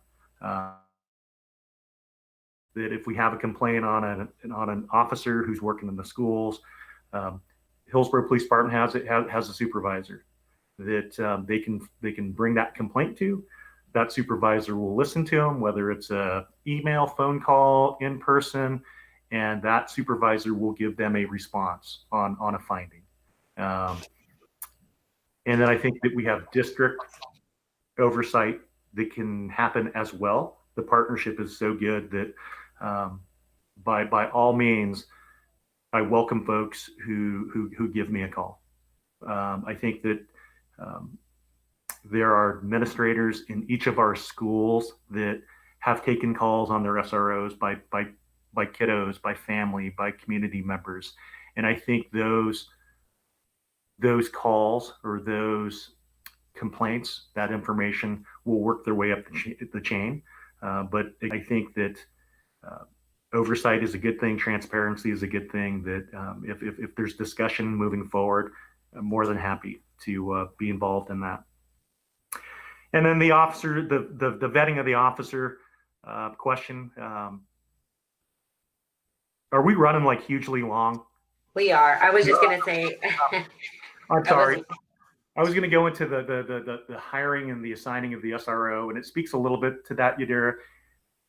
There's a lengthy process in that, and they really do try to look at officer performance, historical performance, what officers have done. They try to get that baseline feeling of an officer to try to find that good fit. There's minimum standards. There's minimum standards that the department to make sure we get the right folks, or they get the right folks in these positions, because they know how difficult and what a complex environment that these officers work in. They also, since I've been there, there's always been a HSD component to that assignment as well as HPD. We've had cabinet members, we've had administrators from buildings sit on our previous SRO assignment panels, interview panels that ever since I've been there. So there's been a very good process built in to where we get input from both parties. So just for the time check and for everybody to know, our regular session is scheduled at 7, so we can't go after because we have a lot of business to get to in that session. But I do want to request, Mike, that just like we did a work session before where we had a discussion, that we look to continue and add an additional work session so we can have this conversation. I think this is something that everybody's really interested in digging deeper into that. Just some thoughts for us and maybe for Alex to bring back in our other discussion that I was hearing is, I think a big component that you can maybe come back to in our another session is how are we measuring the success of how this program is, the success of this program? Is there any data tracking that shows that it does reduce kids, getting involved in the criminal justice system? Are we looking at data from our county to see if incidents have lowered in districts that have this program in place versus not? So I think that data is really important to compile. I think the other thing that you mentioned was the intent of the program. And I think one thing that we have learned in our district is intent versus impact and how that may differ. And so although the intent is how are we making sure that it's not unintentionally impacting our students in a negative way? So I think that is important for us to discuss in a future conversation. The other thing is that we have learned in our district is that our families, especially our communities of color, are not experienced in navigating these institutions and these systems. So it's great that we have they don't know how to actually submit a complaint, or it's not even in their language to be able to do that. That becomes a barrier and a way that those experiences are silenced in our community, and we never hear about them. So I'm interested to see how that program or which way either HPD or Washington County are doing things to ensure that communities know how to navigate the program and it's also accessible to them. And also thinking about in the future conversation, if you could bring back what are you mentioned like community ties that we have that is different in Hillsboro. How are we tied to culturally specific organizations here in our community through Washington County or through Hillsboro Police Department, and what are the ways that they're intentionally and explicitly connecting with those communities that normally are marginalized in our society. So I would like to see what initiatives or ways that's happening already, if you could bring that back to a larger session. And Mike, if you could work to have a work session so that we can have more of a dialogue around this, I think this is very helpful for all of us. So with that, I know that there were other people that want to comment, but we have to end our time so that I can give you a break to get some water, use the restroom, and then I'll see you back here in 5 minutes and we'll do our regular session. Thank you. Thank you, board members.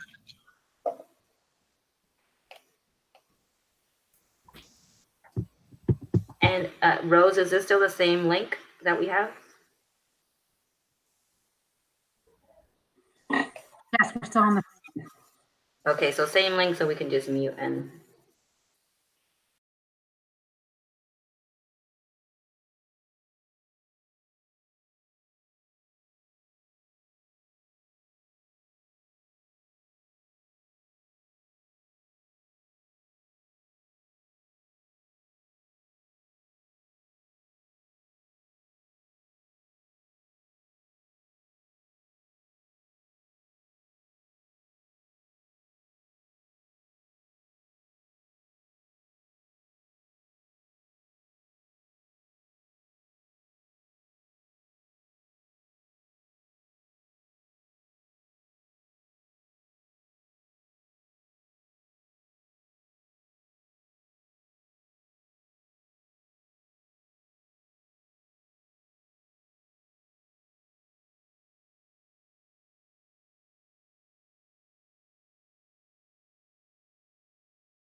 Erica, I have a quick question before we get started.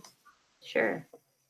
So I know the agenda says to for the new student reps to take the oath after our thing.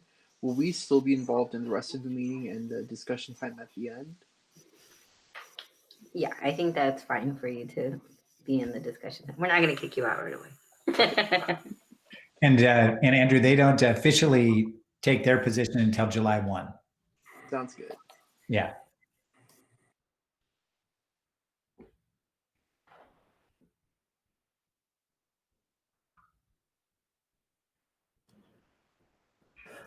Okay, I'm just waiting for, I don't see Mark yet, so that's all I'm waiting for, and then I'll get started.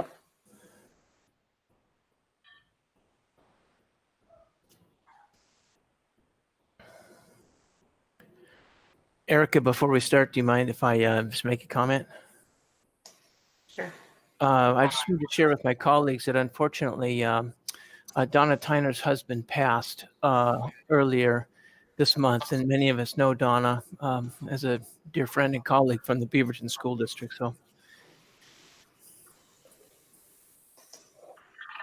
Yes, thank you, Martin. I have reached out to her as well.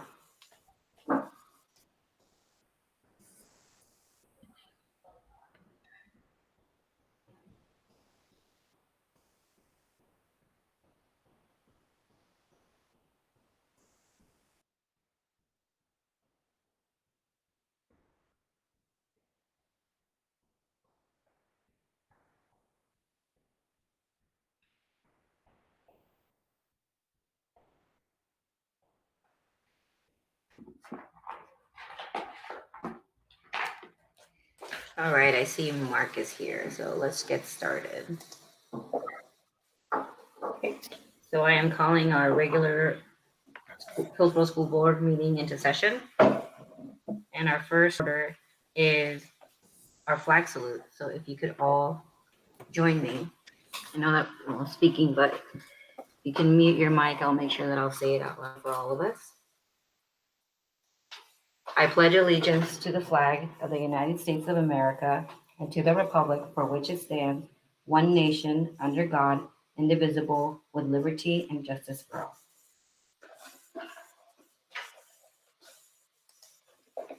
Thank you, everyone. Our next item on our agenda is recognition and student presentation. So this is our recognition and appreciation for our outgoing student representatives, Danny Adzema, Maria Isabel Aguilar Alvarado, and Andrew Goodwin. And I think we have, do we have a PowerPoint mic that I saw? Yes, we do. There we go. Well, thanks, Kelly.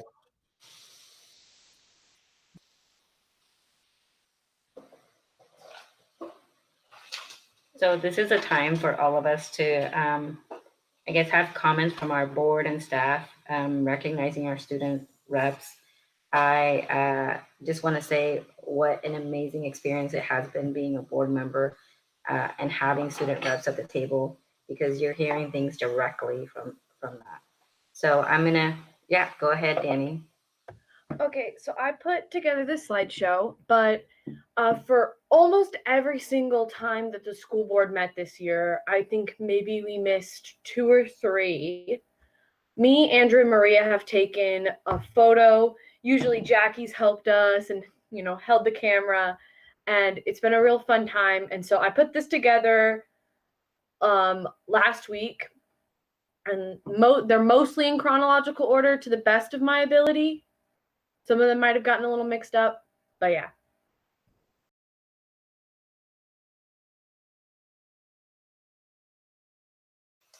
Is somebody gonna run this slide so we can see these pictures? There we go. This one was taken with the outgoing student representatives when we took our oath, and you can see brace on. It's a fun time. Oh, next, sorry. This was us when we got our desks. The next. And then this is us with our portraits at the admin center. Next. This was the one of our first work sessions. And then we can just sort of go through the next few, just sort of. That was the one we had to do at Glencoe. And then that was the OSBA conference. That one was really fun. And then next, and this was the one that was actually featured on the OSBA Twitter account. That was super fun.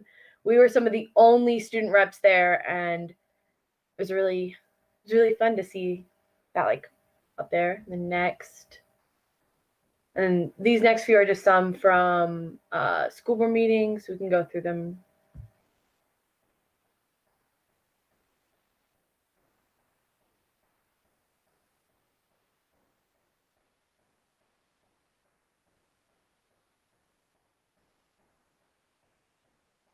That one was from the first one we had to do during the distance. We had a fun time trying to get these photos from them, but we got most of them. So next, this one was taken by, and the next, we've got Andrew. He's going to Linfield, and he's pursuing a BA in writing and a BS in digital art. Go Glencoe, roll Tide. And that's all. Thank you, Danny. Andrew and Maria. Maria, if you want to go and if you have any comments to share, and then we'll go with Andrew.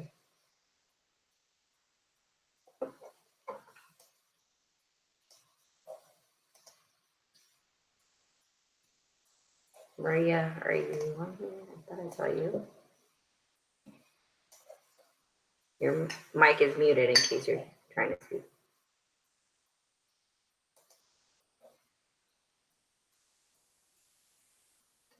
Let's go with Andrew for a little bit, and maybe we can get Maria back in a little bit. So go ahead, Andrew. All right, so I wrote an open letter to the students of Glencoe, if it's okay if I read that right now. Also, if you'd like, Rose, I can send that to you for the public record. So, June 23rd, 2020. Dear Glencoe students, it's amazing to think about how such a small amount of time can make a significant difference. Think about it. 10 seconds quantify a minuscule moment in your life, but those 10 seconds could be world-changing 10 seconds. Even today, you never know when one small move could lead to a global phenomenon. When we discuss changing times and societies, it is crucial acknowledging that while we cannot use a time machine to physically travel back in time, nor can we travel forward to see what our current antics and behaviors could lead to, we can find ourselves physically and socially changing with the times. For example, when we make mistakes, which is a part of life, we use time to think about what we did and how we could approach the situation differently in the future. In this process, which could last minutes or years, we change ourselves and our behaviors, which could have a domino effect on how our future selves turn out. Time as a concept is one of the few mysteries in life that humans have been unable to manipulate. Sure, we've established time zones to allow us to experience the sun rising and setting at approximately the same measurable time, regardless of where we live. Daylight saving time supposedly keeps the sun's actions in summer and winter synchronized with a measurable time.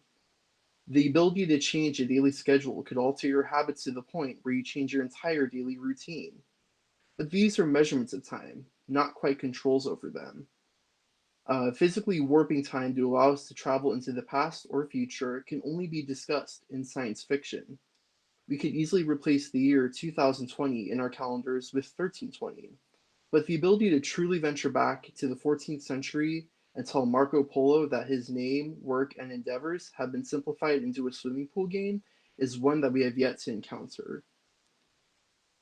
We have used time to go through our childhoods, our teen years, and for those of us who have recently graduated, our first steps as young adults. With that, we have gained maturity, learned life lessons, made new friends, changed our outfits and hairstyles, used new technology, developed hobbies and passions, found our own purposes, and developed our own meanings of life. Only once in a blue moon can we argue or proclaim that the world truly is our generation's oyster. between the COVID-19 pandemic, the ongoing fight for liberty and justice for all, and the questioning of the systems and functions of many aging societal systems, we have the ability to use our generation's resilience, tenacity, and innovation to ensure that as many people as possible, if not everyone, has an equitable chance at living their own interpretations of the American dream. We must keep this momentum going, and even the smallest actions can make a significant difference. Treating everyone you meet with dignity and respect, keeping an open mind, listening to others who have not been listened to enough, taking action to help those who have been hurt by society as a whole, appreciating the small things in life and in nature, and doing your part in maintaining a community where everyone feels equally welcomed and respected will help everyone succeed in a future that remains largely unknown. It's been an honor serving as your student representative to the Hillsboro School District Board of Directors. I wish all of you your continued studies and future endeavors. Onward, Andrew Goodwin, class of 2020. Thank you, Andrew. I wanted to make sure we have Maria to speak, and I think she's having trouble with unmuting her mic. And if I remember before, correct me if I'm wrong, it was Control C? Control D? Okay, Maria, so if you're hearing me, if you press Control D, you should be able to unmute your mic. Oh, I saw you a little bit ago and then it went away. Let me try again. There you go. Oh.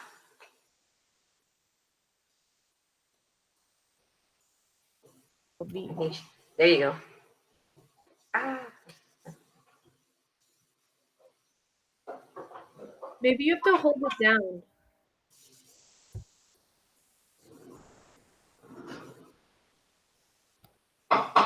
Yeah. Can you speak? Ah. It just goes by default into muted.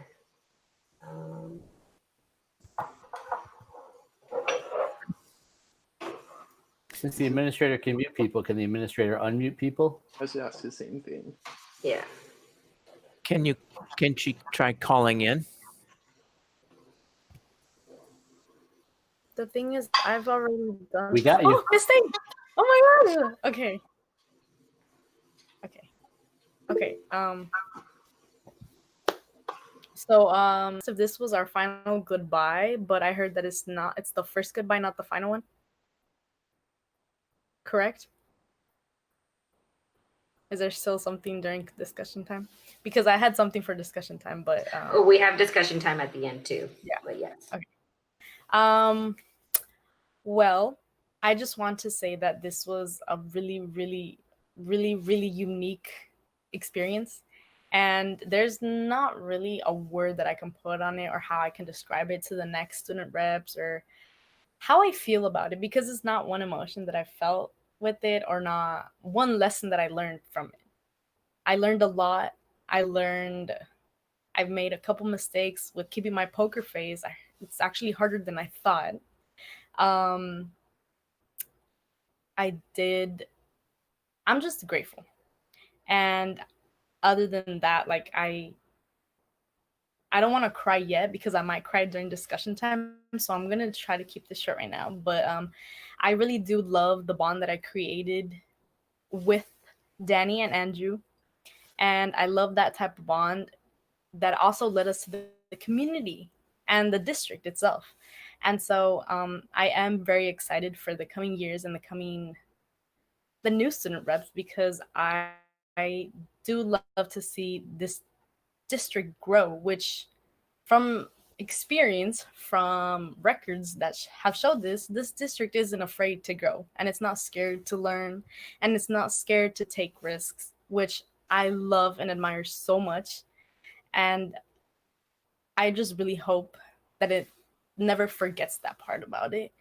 So obviously it's if I could try to describe this in one word, I'd say that it's a whole lesson with various lessons, if that makes sense. But I loved it, and I'm super happy that I did it, and I'm super thankful and grateful and happy about it. Thank you, Maria. And yes, you will have discussion time at the end. Just a couple of comments on there from Debbie, just congrats to all of you, and Joe Golay, thank you for your service. We appreciate you and value your thoughts and input.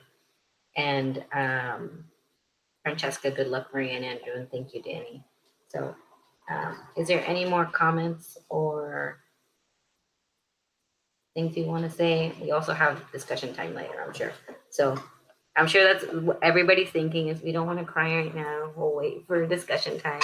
It has been a joy, of course, and we're super proud of all of you and your accomplishments.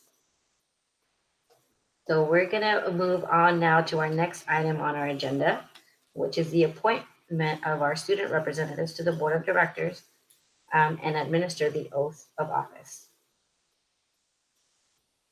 And in order to do that, we need a motion.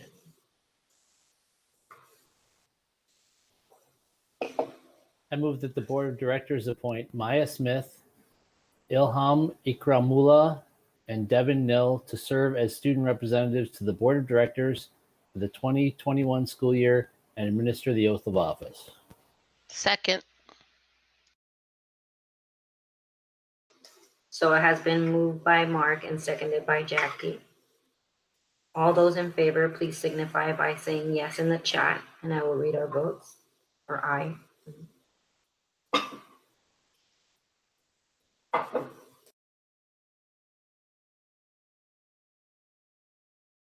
Okay. The aye votes are Lisa Allen, Martin Branham, Sheehan Kim, Yadira Martinez, Jackie Spross, and Mark Watson, and myself. The motion carries. And now we will administer the oath of office. So this is going to be a little tricky because usually we have the student reps at front at the podium and they're reading the same form. So just wanting to make sure that Rose, do they have the form in front of them as well to be able to read? Yes, they do. Okay. So what I'll do is I'll start with our first student rep, Ilham Ikramullah. Let me know when you're able to speak and unmuted.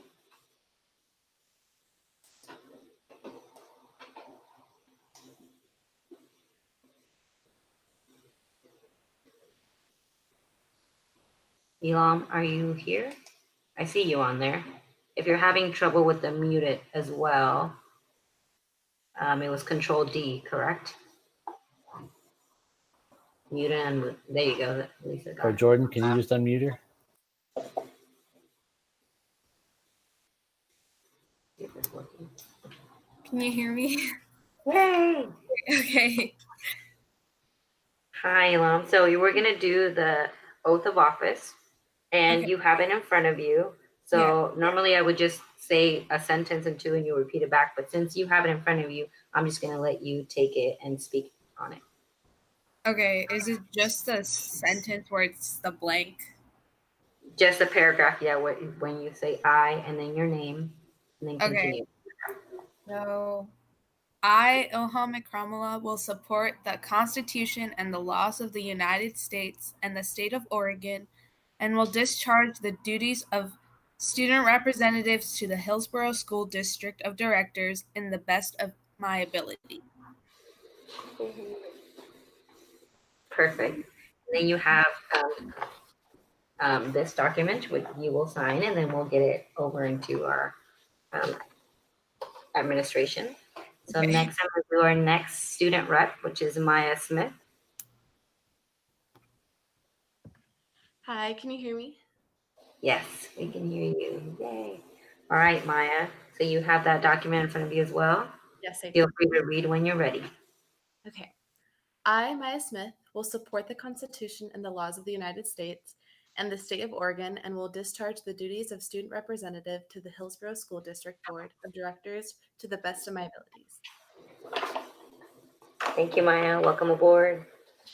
And next we have Devlin New. And let me know when you're unmuted, Devlin. All right, can you guys hear me? Yeah, we can hear you, Devlin. Okay, when you're ready. All right. I, Devlin Nill, will support the Constitution and the laws of the United States and the state of Oregon, and will discharge the duties of student representative to the Hillsboro School District Board of Directors to the best of my ability. Thank you, Devlin. Welcome aboard. Thank you to all our new student reps. We are so excited to have you. It is awesome that you get to see and experience all this work that we're doing. And I know normally we would have a great picture with all of you, which is part of the process, but we'll get there with time. So thank you so much for joining us. Okay, board, our next item in our agenda is our approval of the agenda. And I would like to ask that whoever makes the motion for the approval of the agenda, if you could amend it to include the COVID-19 update that we weren't able to capture during our work session because of our time. I would appreciate that. I move that the Board of Directors approve the agenda amended to include the COVID-19 update from the work session as printed. Second. I hope that was right. So it has been moved by Jackie and seconded by Adira. All those in favor, please signify by stating aye in our chat, and I will read the votes.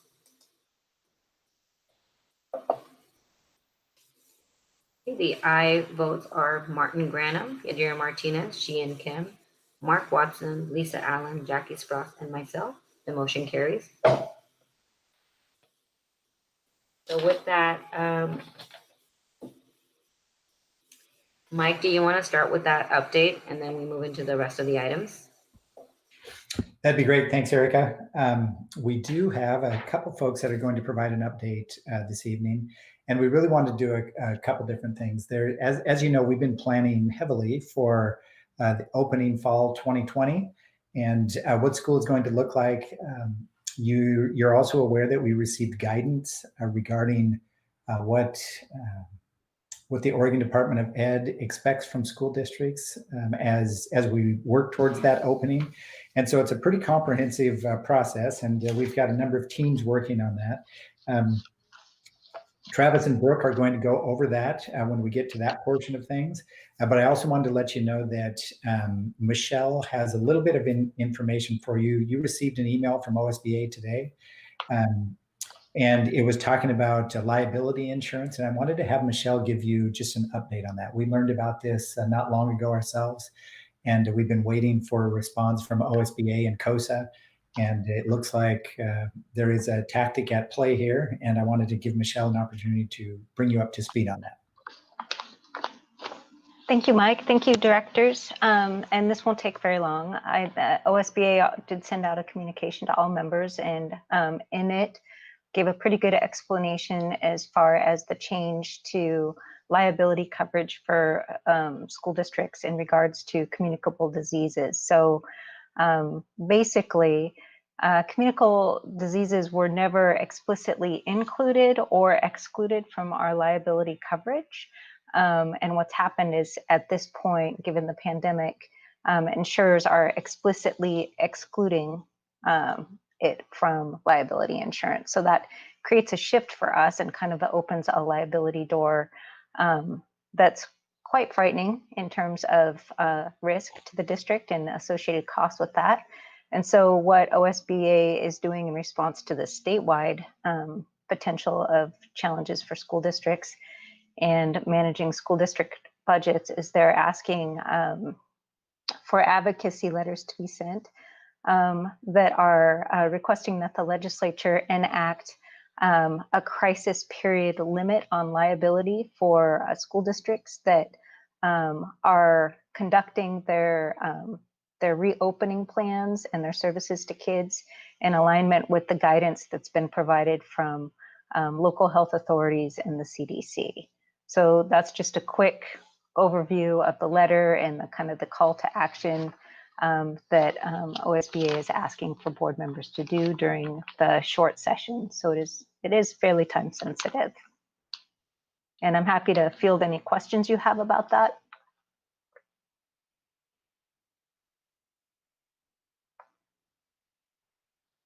Okay, we got a question from Yadira. Yeah, can you provide us like a sample letter of what we can send in?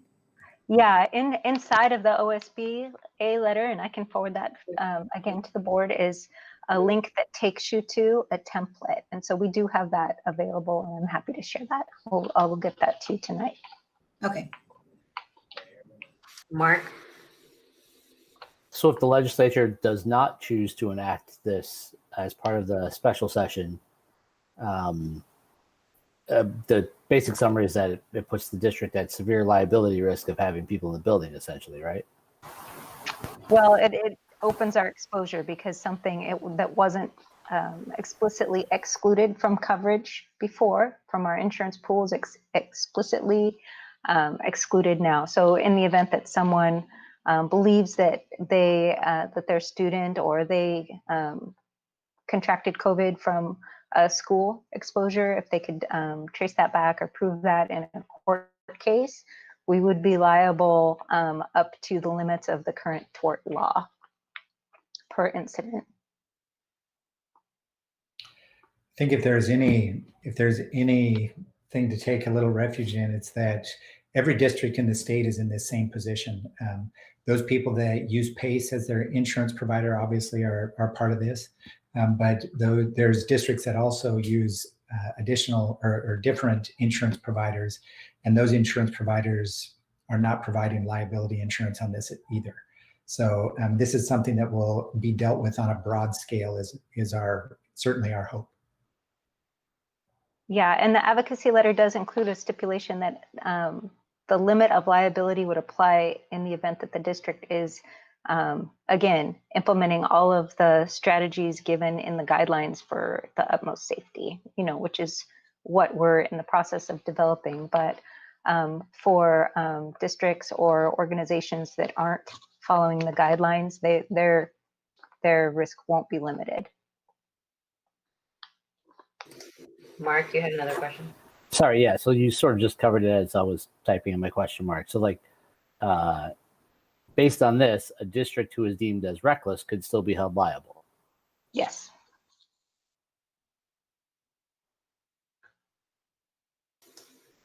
Which really leads us right into the next part of our presentation here. Because we don't intend to be reckless. There really is there's a lot of planning going on around opening fall 2020. And just, to really understate it, this is an incredibly complex process that we're working on. There's still so many unknowns. We know that the guidance that is currently out by the Oregon Department of Ed is likely going to change and be altered to some degree, both in July and in August. We also know that we can't afford to wait and that we need to start working on these plans right now to deliver the best instruction that we possibly can for our students come September.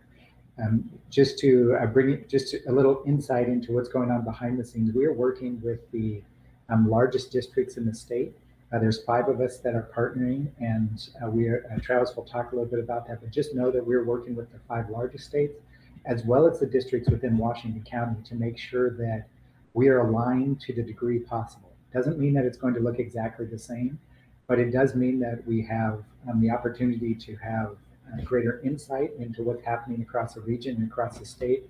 It also gives us the opportunity to hopefully look a little more alike than different, and to put everyone's best thinking on that. So we currently have teams established. We know changes are coming. There's going to be iterations, but we feel like we have a process that is going to lead us to the best decision possible. So Travis, would you take it from here? Thanks, Mike, and thanks for the opportunity to share. Kelly has a PowerPoint with a lot of slides, and my intention tonight is to go through it really quickly to give you an overview, and I'm happy to answer questions if folks want more details. In August, every district in the state and every school will have to submit a blueprint for how to return in the fall. Kelly, go ahead and click one forward. We will be submitting our plan to the county health authorities. We'll be showing our plan to the board, although neither the county nor the board technically need to approve the plan. We need your support. And then finally, we will submit the plan to ODE by August 15th. And this PowerPoint will show you how we're going to get there. Please know that we're going to need to be flexible along the way. We'll be getting updates to the guidance from the Oregon Department of Education and local health authorities, and our plans will change. but this framework will help us be flexible and adaptive.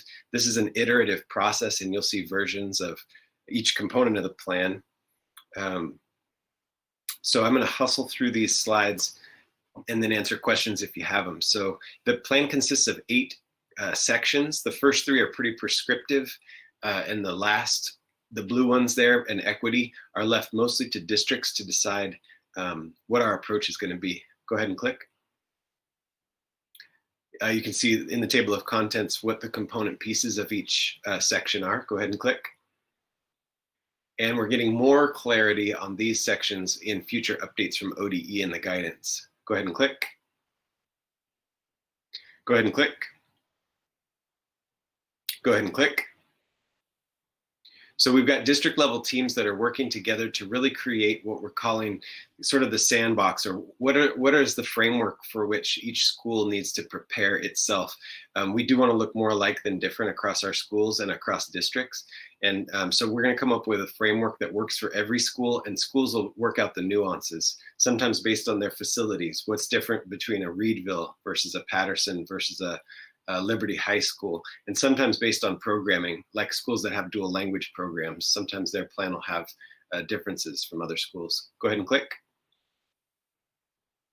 So our district level teams are structured into we have a kind of the steering team, which is the HSD blueprint team, focused on equity, inclusion, and access. So that's everybody from Mike and cabinet level positions to representation from our affinity group of licensed staff of color, Native American Education Program lead, reps for our Pact, etc. So that team meets twice a week, and we are the team that makes sure that there's coherence and equity in everything that we do in our plan. Click, please. We have questions established for our equity lens, making sure that our approach fits with HSD's equity policy, and we have clear responsibility for Section 4 of that plan for August 15th. Please click. And that team hears reports each week from 4 district leadership groups: the Communications and Partnerships team led by Beth, Operations led by Casey, Teaching and Learning led by Dale, and Human Resources and Business led by Kana and Michelle.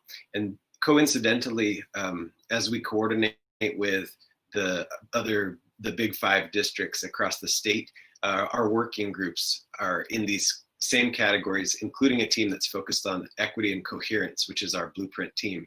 So level alike folks and colleagues across districts are making sure that in these components, from transportation to classrooms, our districts look more alike than different. Please click.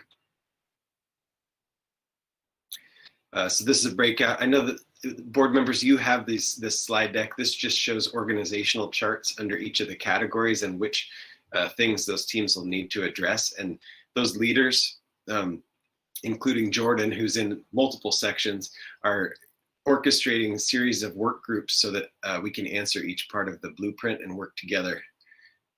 Please click. I was gonna ask you, Travis, about that breakdown. I just wanted to ask about the technology piece and if that fits into one of those subcategories. It does. It fits in actually all of them to some extent, but in particular, we have technology built into the communications and our communication structures web-based. We have in operations, we have technology, which is the category kind of how, like, our infrastructure. And then in teaching and learning, we have technology with more of a lens like on professional development for teachers, family engagement, so that kids have access as part of our distance learning plan.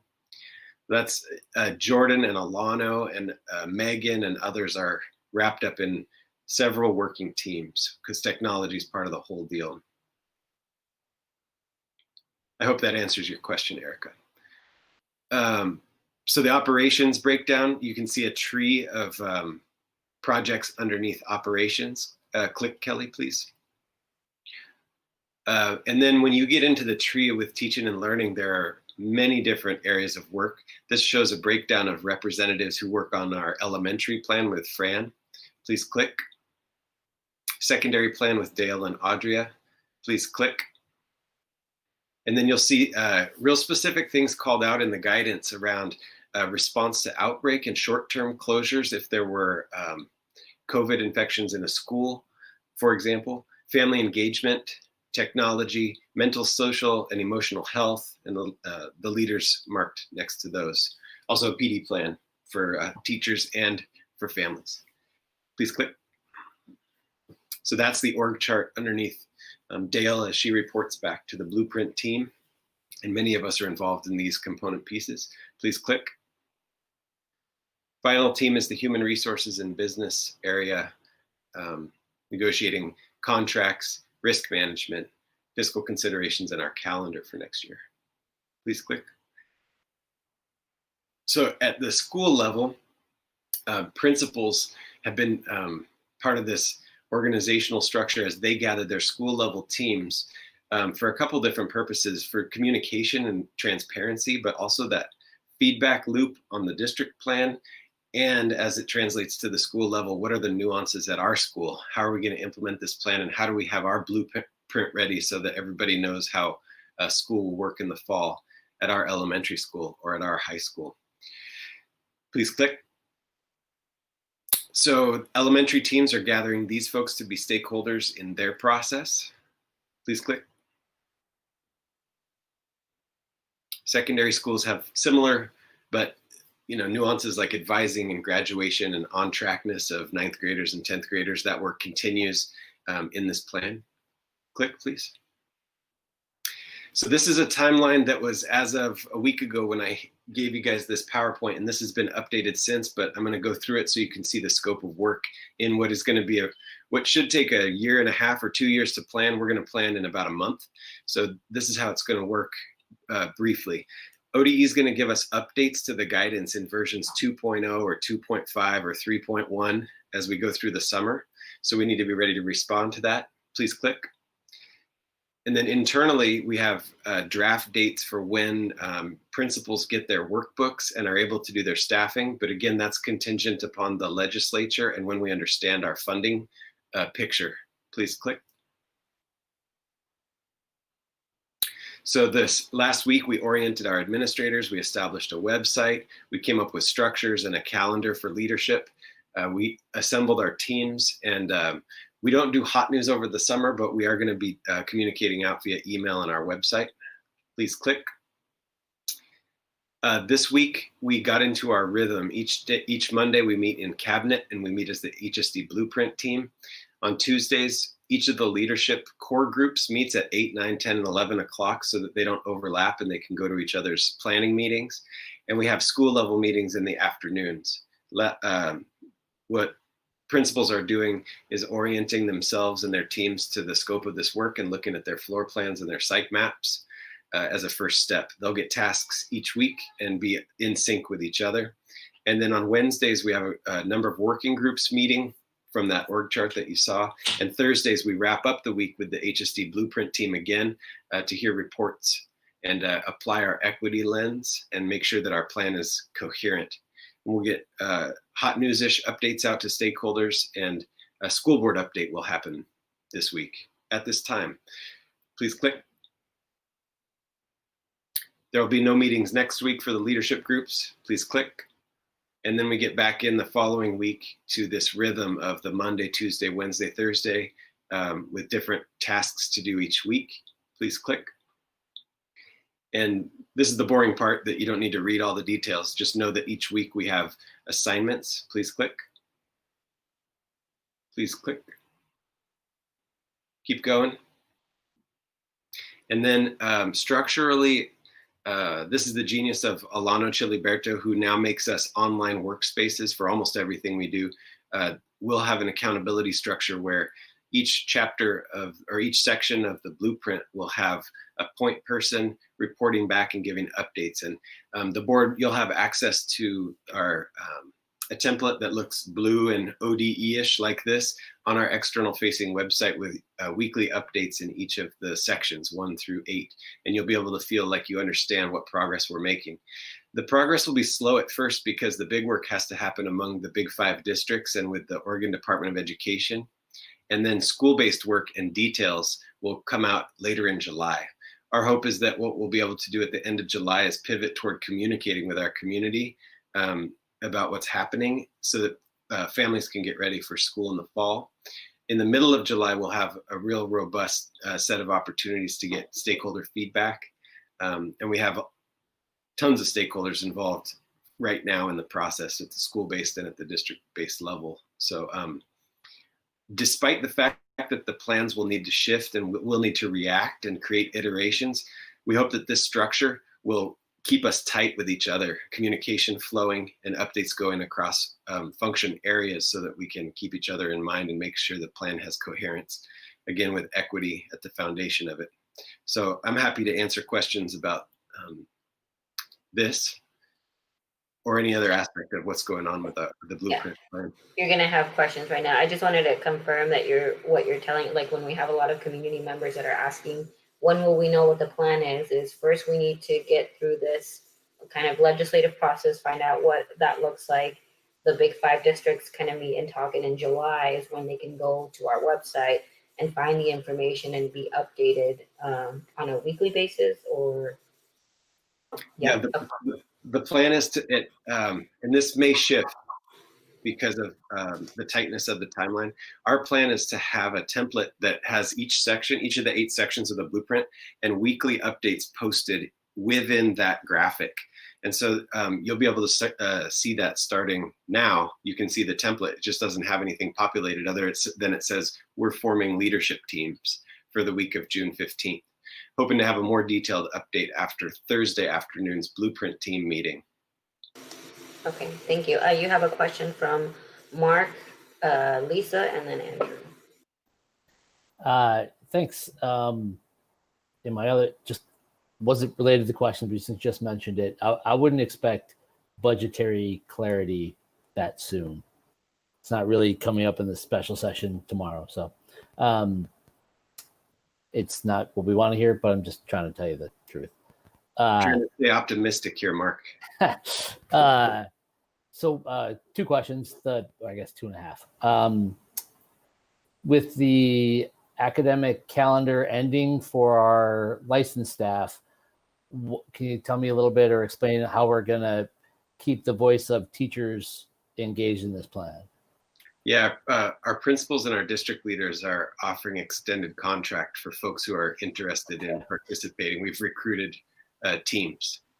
Excellent. Okay, thanks. The 1.5 question is, do we expect considerable variability between our schools, the plan for our schools? Like you sort of mentioned, Reedville looks very different than Katama, for example. And then sort of with that related, if we are managing hotspots or outbreaks that are localized to a school, do we expect that to just impact that school, or do we expect the impacts to be district-wide?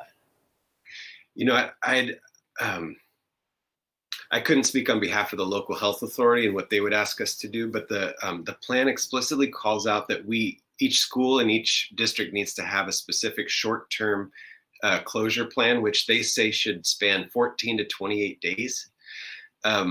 What that leads me to believe is the expectation would be that a particular school community could be closed for a short period of time and then have a reentry plan while all other business happened as usual. And then your first question, that's one of the reasons that we want to look similar across our own district, but across other districts as well. We get a lot of parent feedback that, my students go to school in Hillsboro, but I work some other place, and the work schedule is going to adapt to how the school is. So if one district's doing 1 week off, 1 week on, and another district's doing A day and B day, how am I going to reconcile my work life with my school life and all that? So we've made a pact as the large districts to create continuity so that we can look similar. And that's going to have an impact about how families live their lives, but it also will have an impact, like you mentioned, on closure and safety. Awesome. Thank you. I do not envy the task you have in front of you, but you have my complete trust. Thank you, Mark. Thank you, Mark. Lisa, and then Andrew. Thank you. Okay, I have a couple questions and a couple comments. My first question I'm sorry to re-ask it, but I don't think that you actually answered it. And I think inquiring minds want to know, when do we expect to have a clear plan finalized for what the fall will look like based on what ODE is releasing and our work with the other districts? Are we thinking mid-August or like something concrete like that would be super helpful? That's my first question. Yeah, I can pretty much guarantee, unless they shift the guidance, that we will need a clear plan by August 15th. Okay. And that's due to the Oregon Department of Education. The board has a retreat on the 7th, and we hope to have the plan to you at that time. And we'll updates and with the health authorities creating clarity on at least the plan. And our timeline right now ends at about the beginning of August. I can tell you though, like Mark was alluding to, that part of this conversation is out of our control when it comes to knowing the timeline for funding and staffing. And so right up until the point we figure out what resources we have and which plan matches those resources, we're going to be creating contingencies, and we're going to be looking at different models, and we're going to get feedback on those models, and they'll be well vetted. But then there will be a moment of reality when we know what we're doing with staffing and how to run our schools. And so again, I've been pleading with everyone, please understand that there will be places to be engaged and informed, but we won't have clarity and certainty until a pretty late date. Thank you. And then my other comments are more feedback about what the plan might look like and some things that I know that you all are considering, but just to echo that from the board perspective. As a parent of younger kids, elementary school aged kids who are not legally allowed to stay home alone, I am very concerned about what the return to school is going to look like in the fall when other things in the community are reopening, and both parents in my home will have to go out into the world and work full time in person. Most likely. One of us works in a school, so if schools are all remote, then that might be, that's me, that might be good. But if not, then everybody adult is going to be gone, and the kids may not be in school every single day, all day. And that creates some really serious challenges. And I know that is, is exponential throughout our community. There are a lot of parents in that situation, even right now, but as more things reopen, as we get into phase 2 and 3, that's going to be even more of a concern. And so I just want to make sure that is part of what we're considering. I don't know if the solution is probably something better that I haven't thought of, but something like secondary students are remote only, and we use that space to expand where elementary school kids maybe go so they can all be in school safely. Or maybe it is asking families, hey, can you opt yourselves into remote only if that works for your family, so we have more space for the people who can't do that, or something like that. But we have a significant chunk of kids who can't be by themselves, and there isn't childcare. And what are we going to do about that? So I just want to make sure that that's part of the consideration. I hear you, and I appreciate that. Many families are in the spot that you're describing, and challenges like that have a disproportionate impact on some families in our community that we want to protect against. We also, in addition to the ideas like the one you're describing about prioritizing younger students and opening up campuses in different ways, we have a squad called the Community Partnerships and After School Programming Team. And so they're working on figuring out some solutions that might be countywide, and some of them might be local for school-age child care. We noticed we have experience in our school-age care emergency facility for first responders and critical service providers from the spring.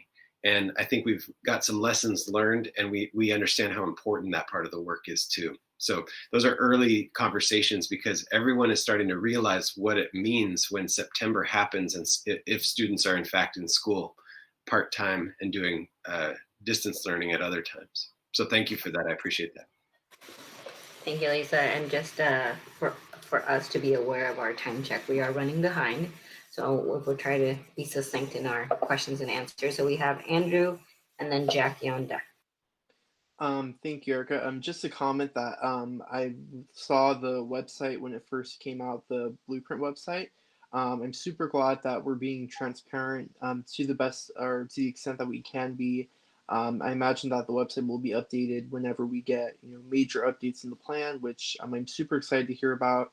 I know that I'll be doing this, and I hope that the other outgoing and incoming student reps will do this as well, in terms of just letting other students know about the website, where it is, because I imagine that's going to have the most up-to-date information. And I'm also glad that we have that schedule put in place in terms of when the blueprint team will meet and what will be discussed, just so we can have as much communication within the departments as possible. Thanks, Andrew. Jackie? Thank you, Andrew. I think Lisa already kind of touched on this, is about making, if possible, to group students by family, as far as if they go, depending on what the plan is, right? So that the kids in the same family go to school on the same day if it ends up being a hybrid. So, and my other question is, are there plans once we have the blueprint and we know what we're going to do, are there plans to do a dry run similar to what we did with the reunification drill at the stadium? Not with real kids, but with maybe the public or parents or us or somebody, to do a dry run to see what's working and maybe fix some bugs or some bumps in the road before we actually put it in place?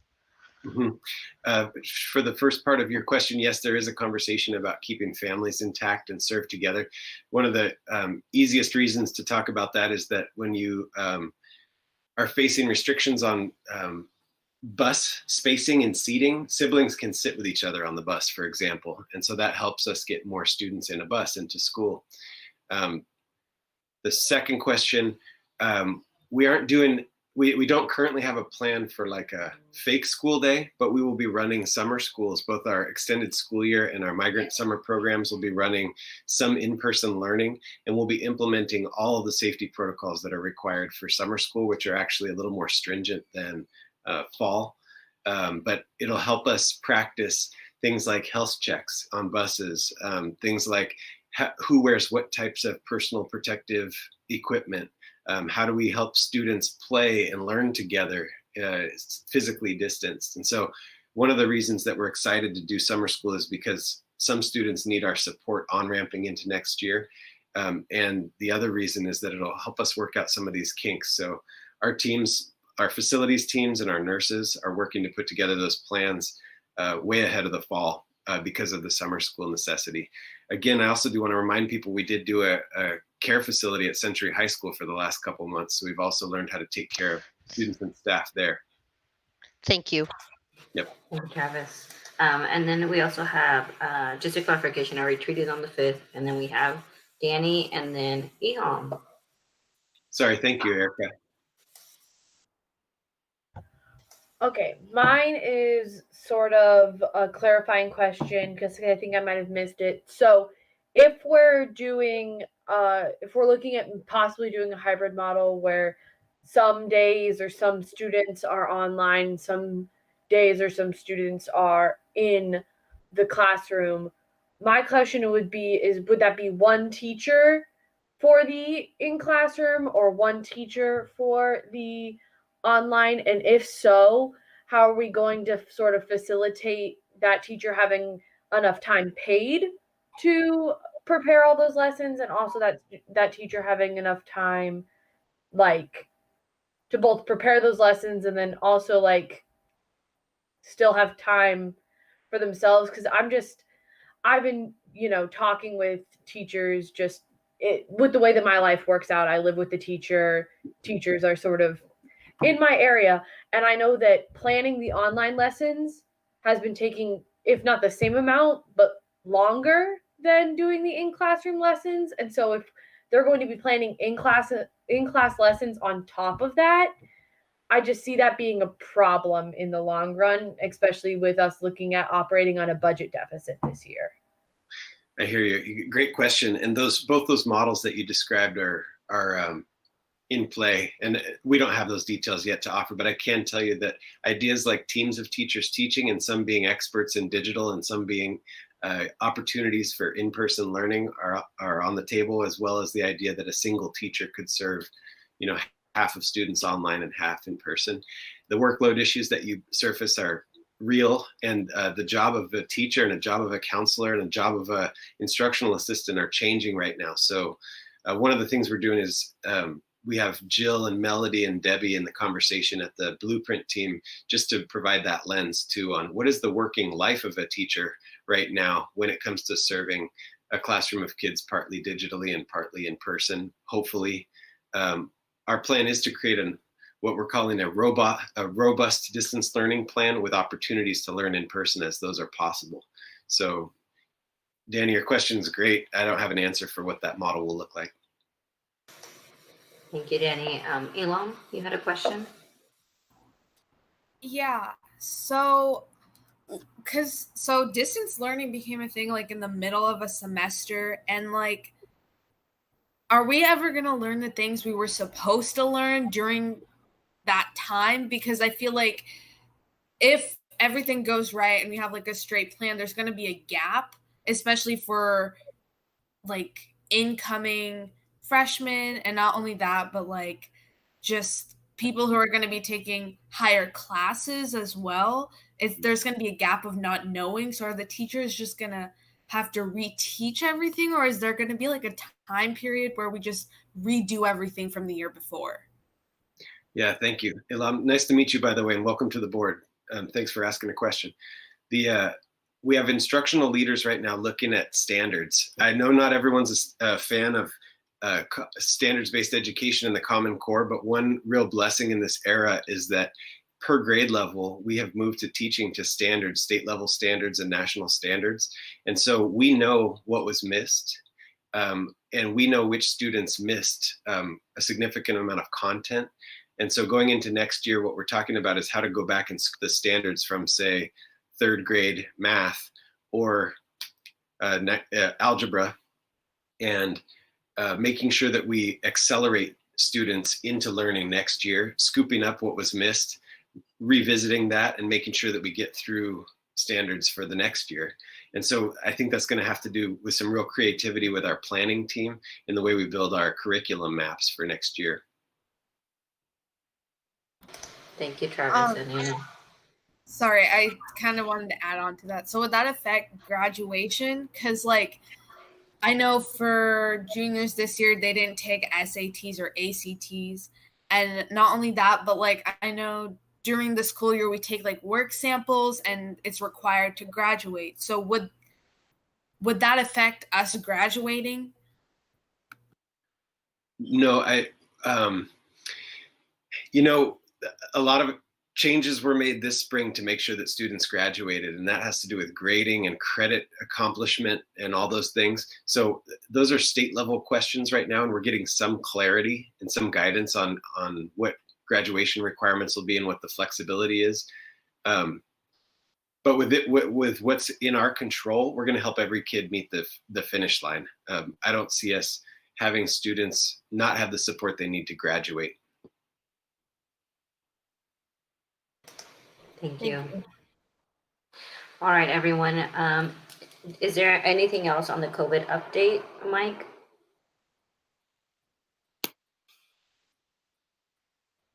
Sorry, I was struggling to unmute there. No, those were the two things those were the two areas that we wanted to bring you up to speak on. Okay, thank you. So our next item on our agenda, I'm going to recess our board meeting, and we are going to be entering into our budget hearing. So the first item of business will be to conduct the budget hearing for the 2021 budget. This is the final public hearing prior to board adoption of the budget document, which the Budget Committee approved on May 12th. This is a time for public testimony. The board will have an opportunity for questions and comments during the action item portion of the agenda. Any patron who wishes to speak should complete an intent to speak form located on the top of the HSD website and submitted to the executive assistant to the board, Rose Roman, at romanr@hsd.k12.or.us. Is there any public testimony? So there were two responses to the intent to speak link that was put out for the budget hearing specifically. They aren't necessarily budget related, but they also aren't long. So I don't know if you want me to read them now or wait till the regular audience time. So they're not tied to the budget, but they're just general comments, and I would move them to our regular audience times to make sure that they're captured there. Okay, then you don't have any for the budget hearing. All right, yeah, for the budget hearing. Thank you, Beth. So I'm declaring our budget hearing closed, and we are adjourned hearing and reconvening our board meeting.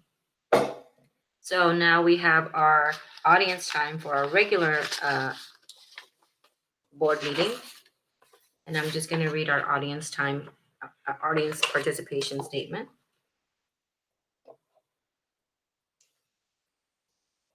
Sorry, we just had a question pop up. Andrew, you said, do board members need to vote on the consent agenda? That's further down in our, yes, they do, but it's further down on our list.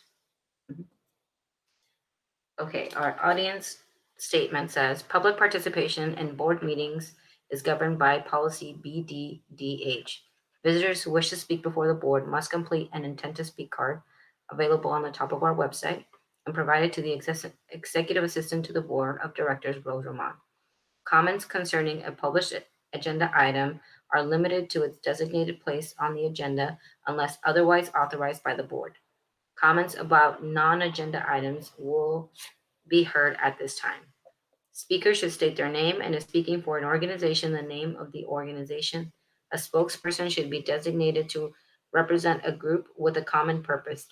3 minutes will be allowed for an individual speaker. 5 minutes will be allowed for a visitor who speak on behalf of the group.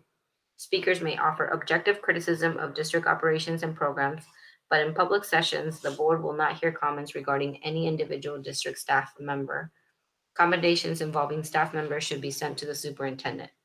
Channels for the board's review of legitimate complaints involving individuals include board policy KL, public complaints. If appropriate, the board chair will connect the visitor with an administrator to receive comments regarding personnel. Any hearing conducted before the board regarding personnel shall take place in an executive session. The board thanks all visitors for their presence and appreciates the input of community members. Go ahead, Beth. All right.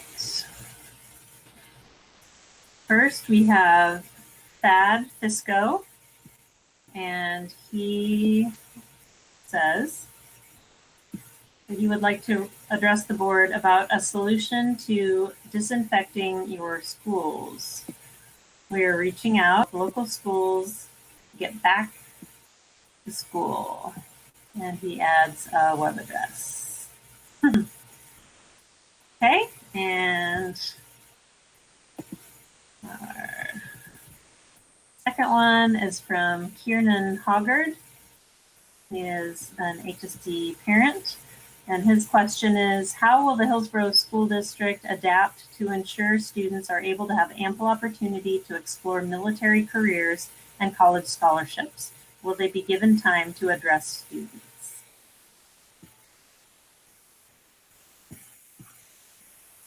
Just to give a little feedback there, that's a question that comes up periodically, and Brooke is actually pretty adept at providing an answer for that. So why don't we forward that email address to Brooke, and she can respond with an answer there.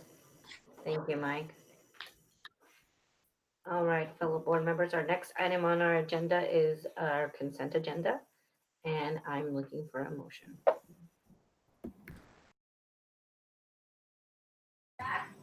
I move that the board of directors accept the consent agenda. I second. So it has been moved by Adira and seconded by Lisa. All those in favor, please signify by saying aye in the chat.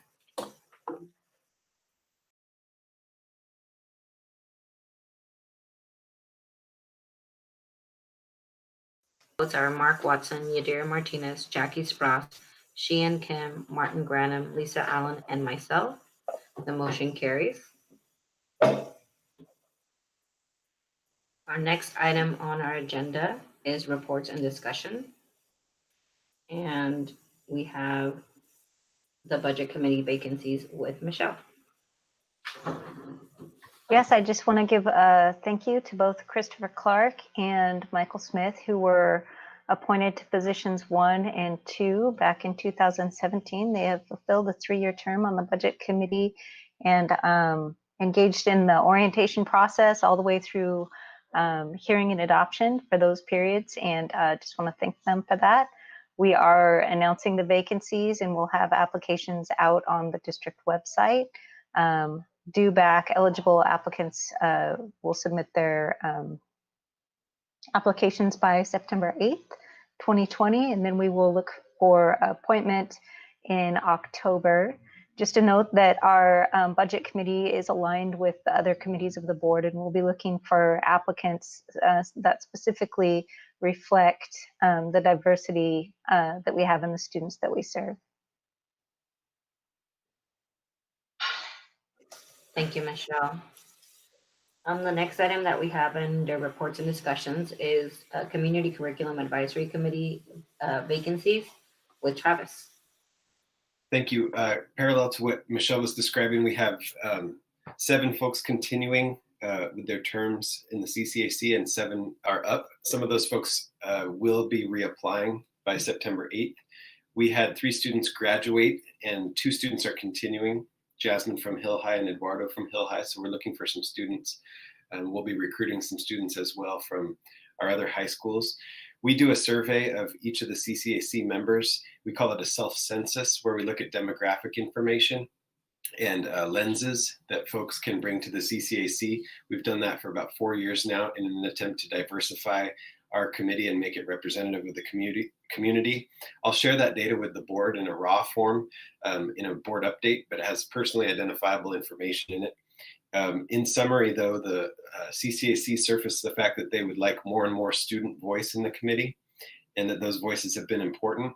They'd also like community members with connections to underserved groups, for example, LGBTQ plus communities, communities of folks who may have experienced homelessness or know or serve families who experience homelessness or houselessness, Black, Native American, and Latinx family-connected community members as well. So continue, please, board members, to recruit diverse neighbors to be a part of our CCAC.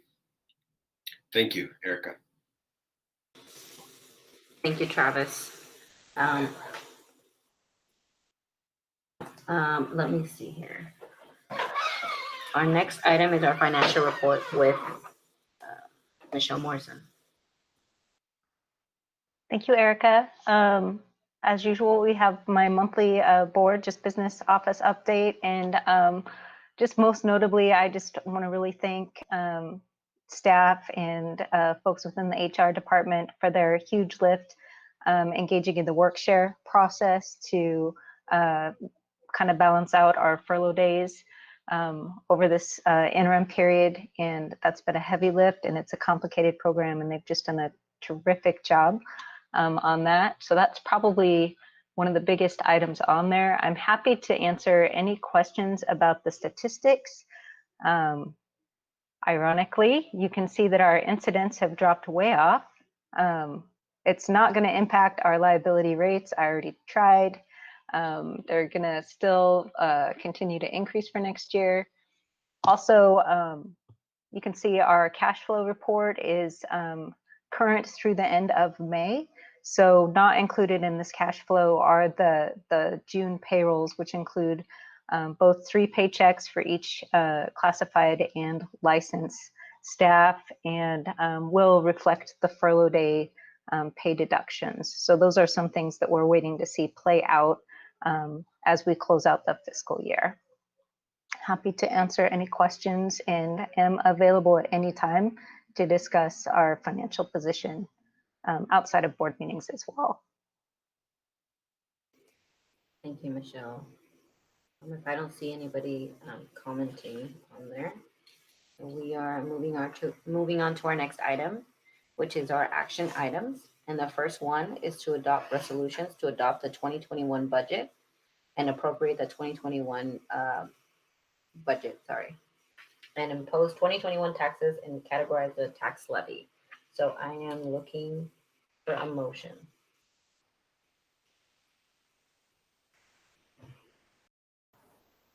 I move that the Board of Directors adopt the resolutions to adopt the 2021 budget, appropriate the 2021 budget, and impose 2021 taxes and categorize the levy as shown in the June 23rd, 2020 board meeting packet.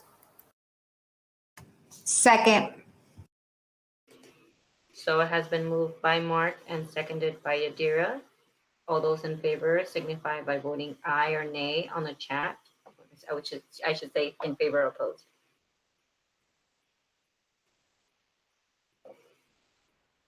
Okay, the ayes are Lisa Allen, Jackie Spross, Mark Watson, Yadira Martinez, Martin Branham, Sheehan Kim, and myself. The motion carries.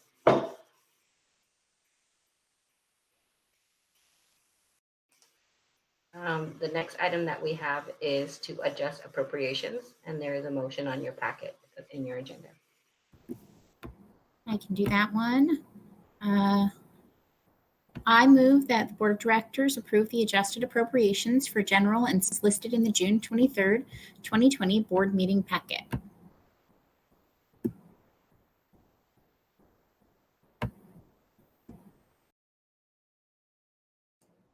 Second. So it has been moved by Lisa and seconded by Martin. Is there any discussion? Forgot to be asking them. Okay, seeing none, please signify if you're in favor by typing aye in our chat or nay.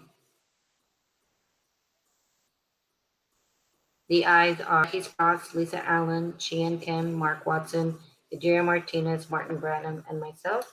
The motion carries. Our next item is accept gifts and donations.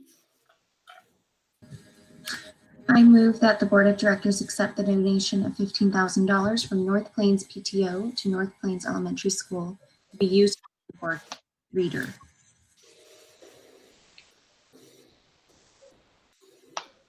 Second. Okay, it's been moved by Sheehan and seconded by Mark. Is there any discussion?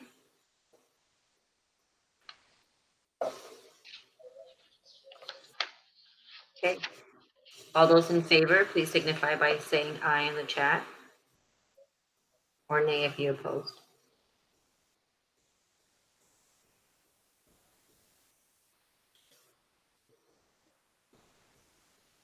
Okay, the ayes are Yadira Martinez, Lisa Allen, Sheehan Kim, Martin Branham, Mark Watson, Jackie Spross, and myself. The motion carries. Our next item is to award a contract for construction of interior renovations, site improvements, and gymnasiums at Lad Acres Elementary School, McKinney Elementary School, and Jackson Elementary School. I move that the Board of Directors award the contract for construction management / general contractor services as follows. Interior renovation, site improvements, and gymnasium construction at Lad Acres Elementary School to Lise Krucher Lewis. Interior renovation, site improvements, and gymnasium construction at McKinney Elementary School to Perlow Construction. Interior renovation, site improvements, and gymnasium construction at Jackson Elementary School to Kirby Nagelhut Construction. Second. Second. So it has been moved by Martin, and I heard Mark first, and seconded by Mark. Is there any further discussion? If there isn't, please vote by signifying aye or nay on our chat.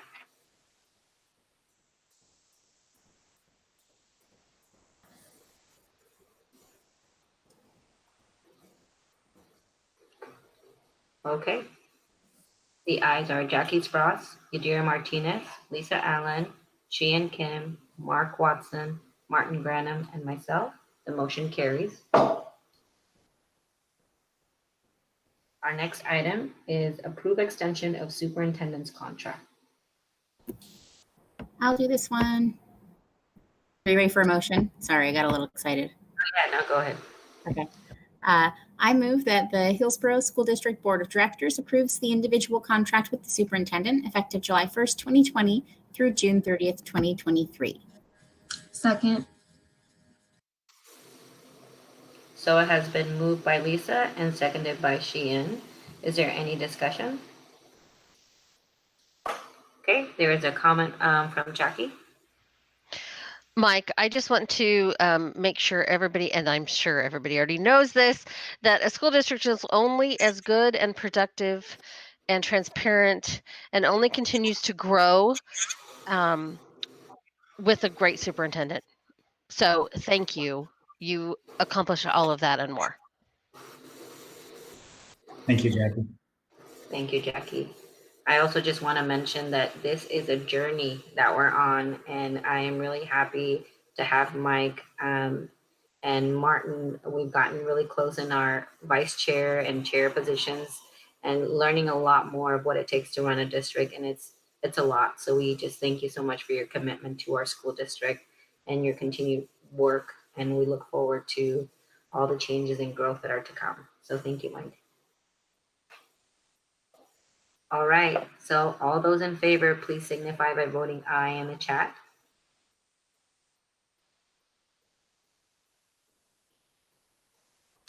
Okay, the aye votes are Yadira Martinez, Martin Granum, Mark Watson, Lisa Allen, Jackie Spross, and Sheehan Kim, and myself. The motion carries. Our next item is to approve the 2021 board meeting dates. Did you have anything to say on this, Mike, before I move on, or is this ready? I think we already discussed. Yep, this is ready to go. Okay, I'm looking for a motion. I move that the Board of Directors approves the board meeting dates for the 2020-2021 school year. Second. So it has been moved by Jackie and seconded by Yadira. Is there any discussion? Okay, Andrew has a comment and Mark has a question. Yeah, I just wanted to say that I hope that this was planned around Lisa Allen's wedding anniversary trip that was initially planned. I'm not sure if that happened, but I know at the first meeting, Lisa decided to hold me accountable a little bit because I was on vacation, even though I was able to call in. So I just want to make sure that this is all, that Lisa was okay with the dates. You're welcome, Andrew, for all of those lovely memories that you will take with you forever about how I gave you a hard time anytime. I have your back. Yes, we did have to postpone our anniversary trip. Thank you for remembering. And we're going to plan it around the board meeting date, so don't worry. Don't worry, you're not the only one she holds accountable, so it's okay. Welcome to the club. Next question with Mark. That was funny. If we're considering as part of our blueprint to hold classes with students in classrooms in the fall, do we anticipate having any board meetings with humans in a room in the fall? So we've held off making a recommendation on that.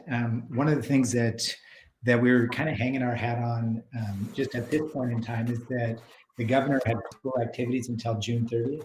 And so we really have been putting off that decision until we get greater clarity of where we are in our public health situation. So, we could do that. We would have to obviously practice physical distancing. We could make that optional. I can tell you, last time we did the optional thing and we had some in person and some online, that was a struggle for us. It's easier one way or the other. So I would say we play it by ear a little bit. It sounds like we're going to add one in July, just a work session in July. We probably should continue this format for that. And then by mid-July and early August, I would assume that we will have greater clarity on to what our meeting options are going to be at that time. Yeah, just because I'm not advocating one way or the other, just curious if we're thinking about it. Yeah. I was just going to add, Mike, I think the other concern is also when we have our student reps as well with what Michelle shared today about that liability is we have to be careful of making sure we're protected and also that we have some protocols around there.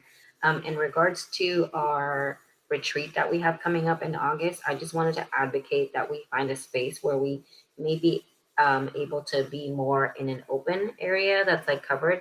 If we're outdoors, it's a lot safer. So I just wanted to point that out. If there's an opportunity for us to find a space, I have an idea of somewhere that I'll let you know offline. But yeah, if you could forward any ideas, that would be great. I do understand that Mark Watson has a nice backyard, but I don't know if that would be appropriate. But yeah, please send any ideas and we will pursue that.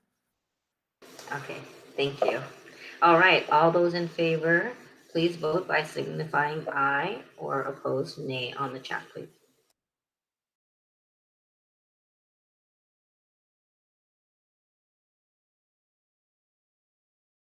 Okay, the aye votes are Martin Granum, Lisa Allen, Mark Watson, Yadira Martinez, Sheehan Kim, Jackie Spross. All right, man, we are just going through these really fast. All right, our next item on the agenda is to elect our chair and vice chair for our next year. So you all received in your packet the process, the election process, and just a reminder that nominations do not require a second. So I will just open the floor for nominations. Madam Chair, I'd like to nominate you, Erica Lopez, Board Chair. I saw Yadira's unmute as well. I think he was going to speak. I was going to make the same nomination, but Martin beat me to it. I'm sorry, Adira. I've been waiting for months to say that. I couldn't wait. So this is nominations for chair. So if there are any other nominations, you speak now. Okay. So now let's go to the vice chair and hold our nominations for vice chair, and then we'll move to a formal motion for both chair and vice chair. So are there any nominations for vice chair? I would like to nominate Martin Granum for vice chair. Any other nominations?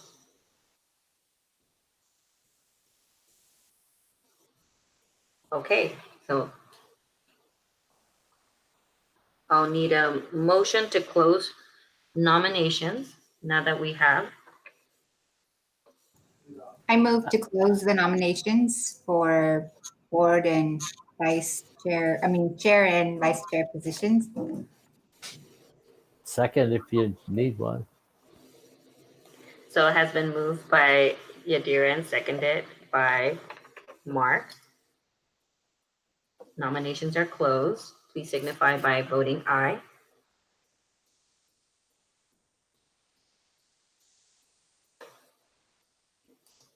Okay. The ayes are Yadira Martinez, Jackie Spross, Mark Watson, Lisa Allen, Sheehan Kim, and Martin Granum, and myself.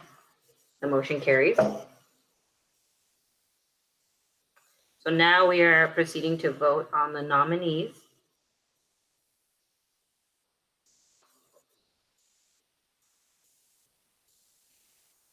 So I am looking for a motion.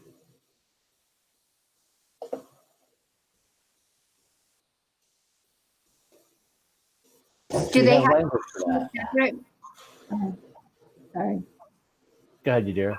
Do they have to be separate motions? Like, do we have to make one motion for chair and then one motion for vice chair? Or can we do a Rose, can you clarify that, Rose?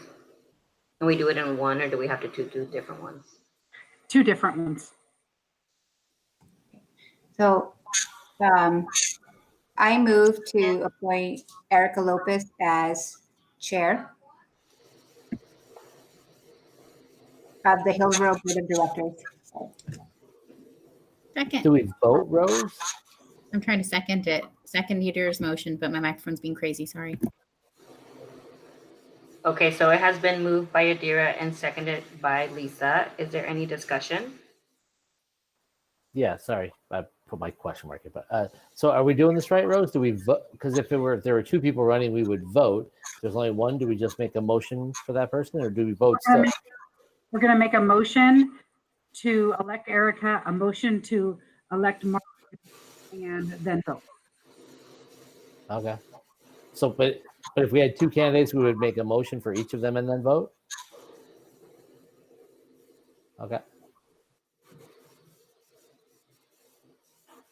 Okay, any other discussion? Okay, seeing none, please signify by voting aye or nay in our chat.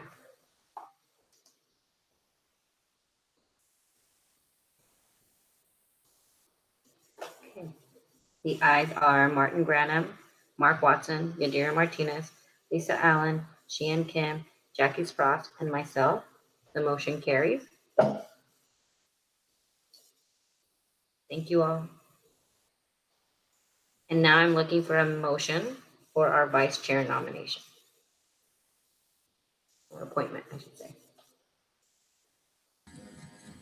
I move to appoint Martin Granum to the position of vice chair of the Hillsboro School Board. Second. So it has been moved by Mark and seconded by Sheehan. Is there any discussion? Seeing none, please signify by voting aye or yes or no on our chat. Thank you. Okay, the ayes are Yadira Martinez, Lisa Allen, Mark Watson, Jackie Spross, Sheehan Kim, Martin Granum, and myself. The motion carries. Thank you, everyone. Okay, our next item on our agenda is our policies first reading with Mike. All right, back to policies. I know we just finished the big review and we made it through all of them, but in the time that elapsed as we were doing that, there of course are other policies that are needing updating. So what you're going to see here are the policies that we're recommending for 30-day review. And we can, you can see what they are there, and there's information attached. I can tell you that policies in section A and B, those are minor changes, basically words here and there, as well as legal references, no substantial content change whatsoever there. Michelle, do you want to say just a few words about yours? I do, yeah. This is a policy that actually requires annual action by statute. So this one's going to come up every year for you guys to take a peek at and approve, related to the capital project funds that we have and that we're investing. One of the minor change that we made to the actual language that doesn't change whether or not it needs to be reviewed every year is that the local government investment pool, which is where we, it's like our district savings account. We're required to keep our funds there. Anything in surplus can be invested according to this policy, but there's a limit to the amount that a district can have in their accounts with the local government investment pool. And what we've done is a change to the policy language to allow us to align with that amount as it changes every year. So we took it from the static dollar amount that was in the policy before and just changed it to align with the index as it changes every year, so that part won't have to be changed. But this policy will still continue to come up annually for review. Thank you, Michelle. Mike, would it be okay if I introduce Brooke to make a few statements about her policy also? Please. So the Addie's Act requires district action to adopt a policy, but it also requires a plan. And Brooke Nova and her incredible team have created a plan for us. And I wanted the board to be aware of that and that goes along with the policy, and then be able to ask Brooke and her team questions in the 30-day review period if you would like to do so. So Brooke, take it away. Good evening, everyone. Yeah, I just want to provide a brief overview of Senate Bill 52. It did pass in legislation in 2019, and by the beginning of 2021, we must have a policy and a comprehensive plan in place.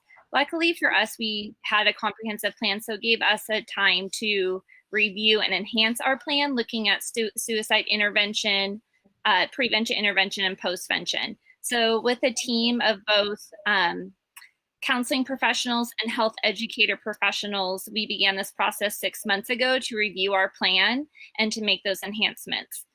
We also have worked in community partnership with the Department for Human Services, with Washington County, Lions for Life.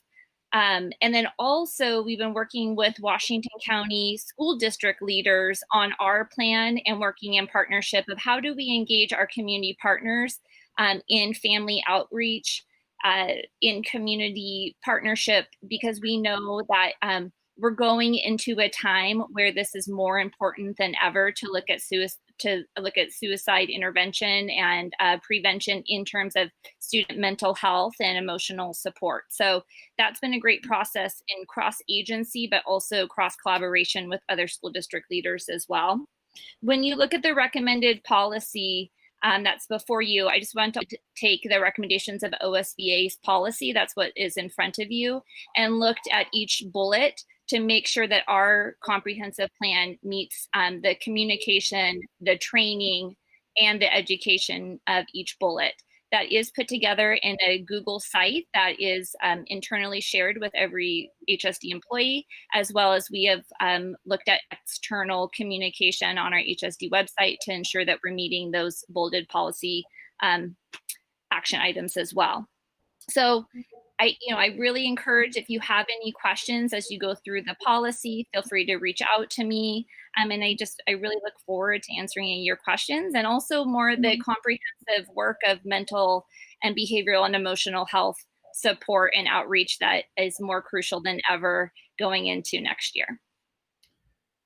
And just to add a little bit to that, we have added Brooke to the retreat agenda to talk about the mental health work that we're doing as we begin to welcome students back. That's significant work that we've been mindful of for the last several months, and just wanted the board to be aware of that work in a more in-depth way. So she will be joining us for the board retreat as well. Thank you, Mike and Brooke. We look forward to that. We have a comment or question with Yadira. I have just, it's like a comment question maybe regarding the volunteer policy. And so for me, I just want to maybe know a little bit more about like the administrative process. I don't have a problem with the policy itself, but when we allow volunteers into our schools, is there a vetting that takes place regarding especially our DEI values of the district? So making sure that the volunteers that come into our school are on board with those values, so we don't like inadvertently expose our kids to like biases and prejudices, by others. Yes. I'm happy to speak up a little bit about that, Yadira. Question. I think part of it is that, we have these policies in place for volunteers because we want to create inclusive practices to promote opportunities for our volunteers and to be a part of that. But we are always refining and fine-tuning those pieces, and they go through a process as they work through an online application to be a part of the volunteer in our schools. And so in terms of some of those pieces, some of that may be done at the building level with the administrator and potentially through a work with the teacher as well. It just depends on the avenue of volunteering that takes place within the building. I guess just a follow-up to that, Con, I'm wondering if in that process of, the online process or application, there could be a statement or a commitment that our volunteers also sign on to uphold those values. Is there some way, I guess, to restate that for our volunteers so that everybody gets it regardless of what space they're in our district? I could help with that as well. That would be an easy thing for us to probably not only add to the volunteer handbook, but also to ask for tech services to add as a checkbox when people are in filling out their volunteer application. That'd be great. Thank you. And I think that's a good way to address the issue that Yadira is bringing up. We obviously are limited in the amount of and type of background questions that we could ask about beliefs and that kind of thing, but we can state our values and we can get a commitment that those values will be upheld. So I think that's a good way of getting at that. Thank you. Does anybody have any other questions on our policy? Okay, so we are moving to our next item on our agenda, which is HCU and HEA reports. So I see June. And it's Melody. I can go ahead if you want. I'm Debbie with HCU, the bargaining officer. I'm taking Melody's place tonight due to she's on vacation. Lucky her. Anyway, things kind of slowed down a little bit in our office. We do still have quite a bit of 12-month employees that we're dealing with certain things, but all in all, it's kind of nice too. And I think we also understand, that layoffs may be necessary coming forward, but we hope that they're not as bad as we first thought, and we hope that that we will hopefully will go somewhat unscathed, but it just kind of depends on that budget. But anyway, and I want to acknowledge including us in the blueprint plan. We appreciate that, and definitely look forward to getting some feedback from members as well as even people in our community. So thank you. Go ahead, Joe.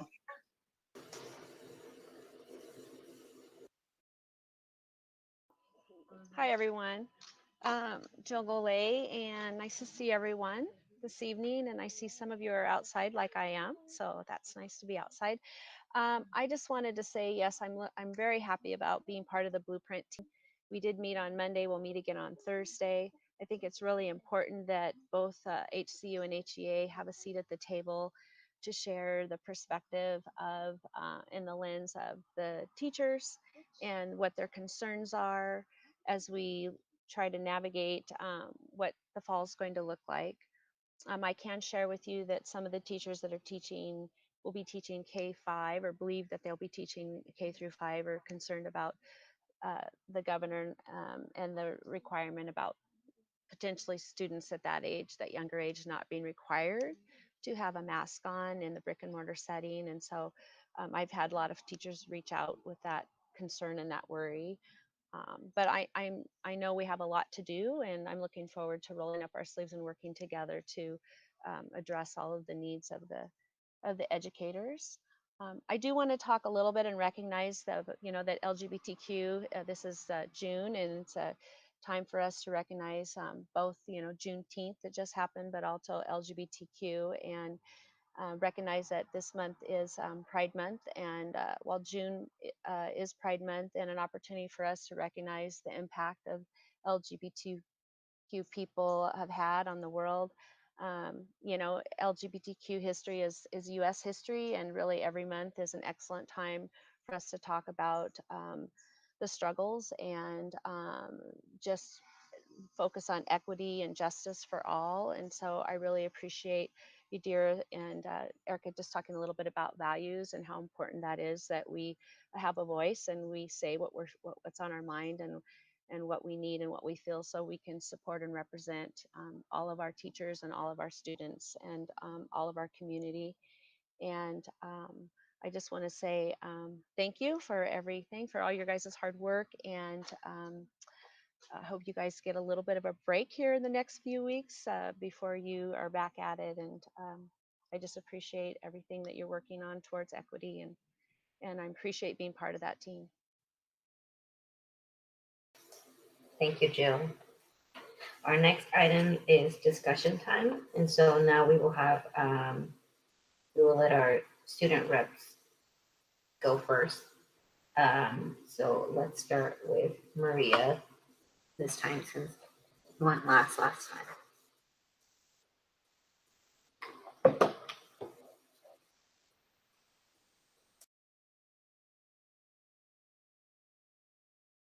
freezing. Can you hear me? My computer is lagging. Yes, we hear you. Oh my gosh, my last discussion time. Okay, so I just really want to say a general thank you. A general thank you to all Hillsboro School District, because just a thank you. Thank you to every single organization that branches out of the district. Thank you to all teachers and their ability to be more than a teacher to the students. Thank you to all staff across the district, schools, organizations, and within communities. Gracias, Mike. Gracias, Erika. Thank you, Martin. Thank you, Jackie. Gracias, Lisa. Gracias, Sheehan. Thank you, Martin. Thank you for never forgetting the enhancement of education. Thank you for always putting our families first. Thank you for highlighting minorities. Thank you for your intent in keeping HSE safe.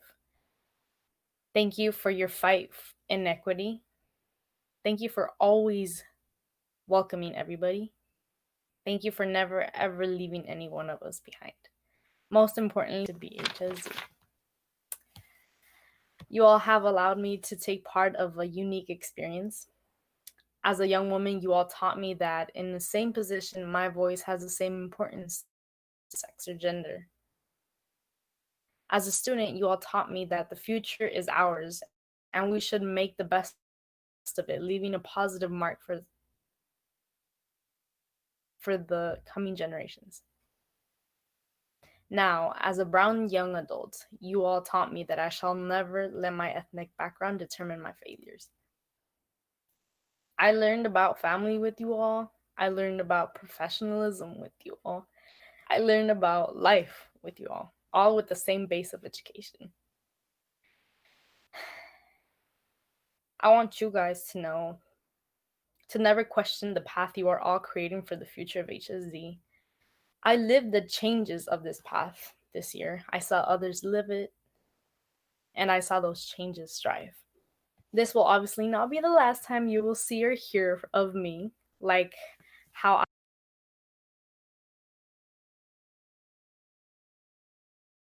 You got muted, Maria. I'm going to unmute yourself. In my heart. Thank you again. Maria, thank you so much. I can't wait for you to come back and be chair of this board one day. Okay, I will have Andrew go and then Danny. All right, so like Maria, I'm finishing up my time with the Hillsboro School District. Thanks to everyone who, especially the board members who have been on, who've been with me throughout. I should say thank you to everyone who's on this live stream tonight, because I believe I've worked with everyone on this live stream at least once during this year. So thank you all for being partners. I guess thank you all of my teachers, especially all of my friends and peers throughout my 12 years of education. A few shout outs first to Rose Roman, who is our executive assistant. I first met Rose when she was the office manager at McKinney, Go Cougars.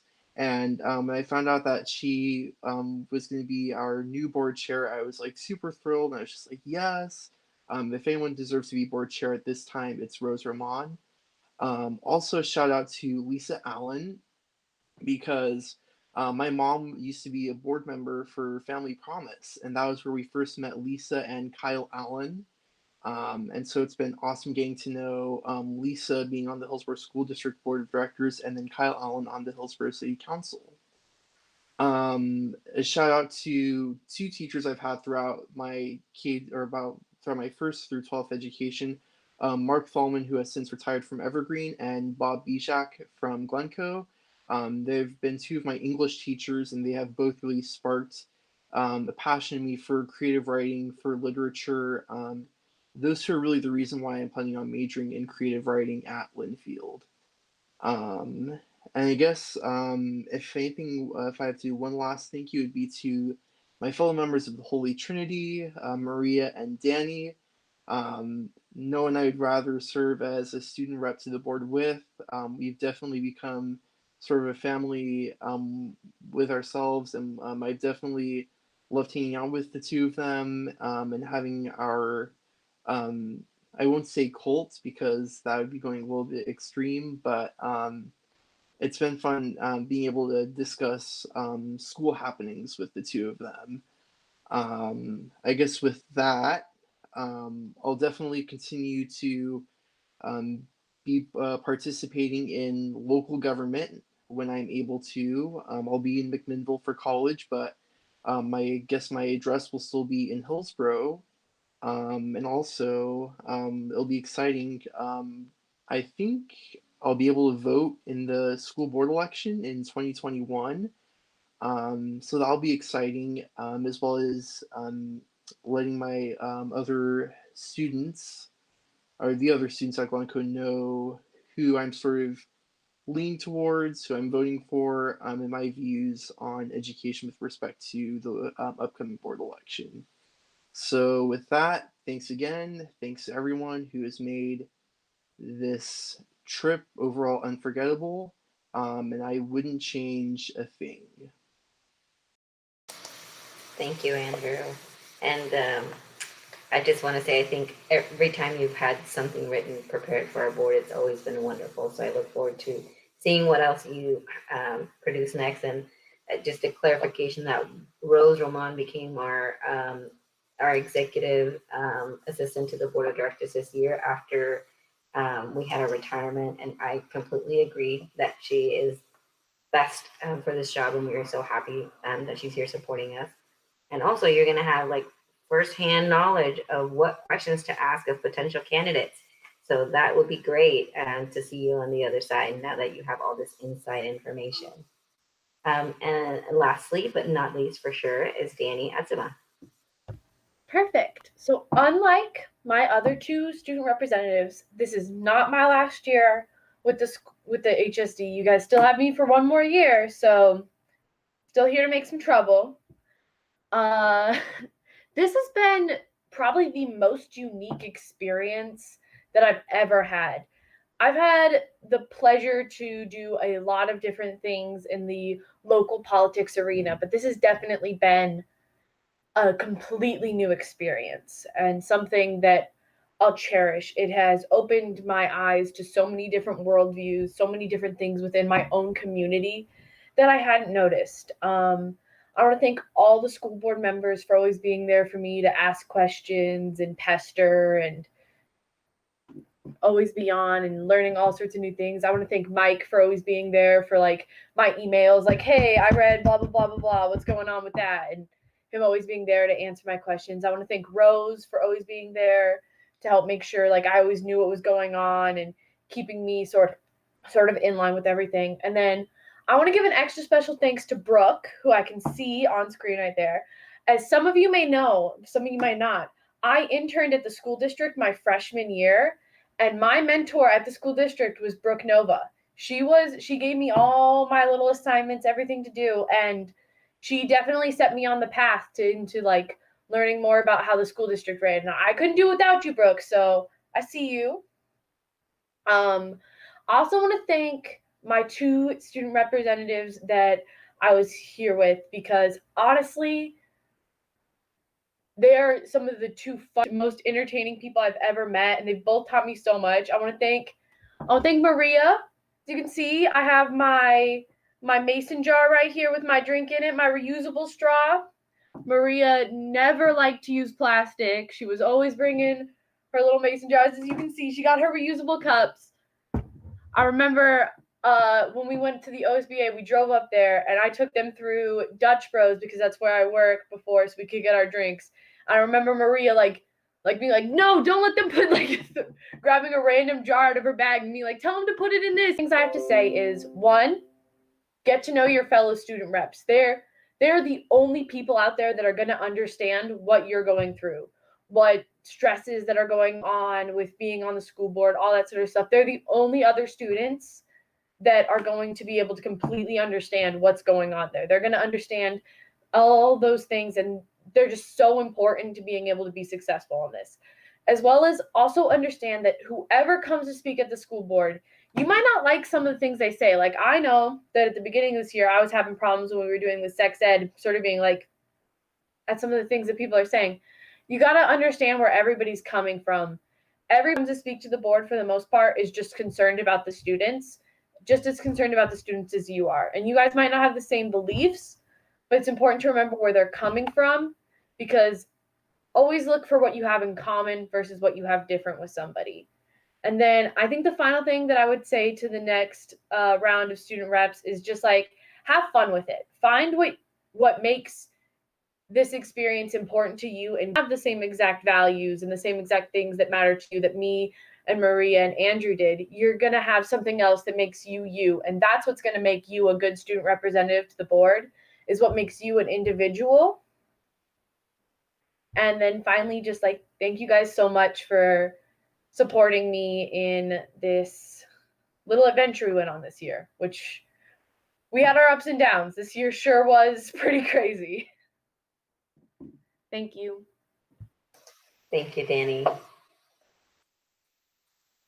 Okay, next we have our superintendent's time.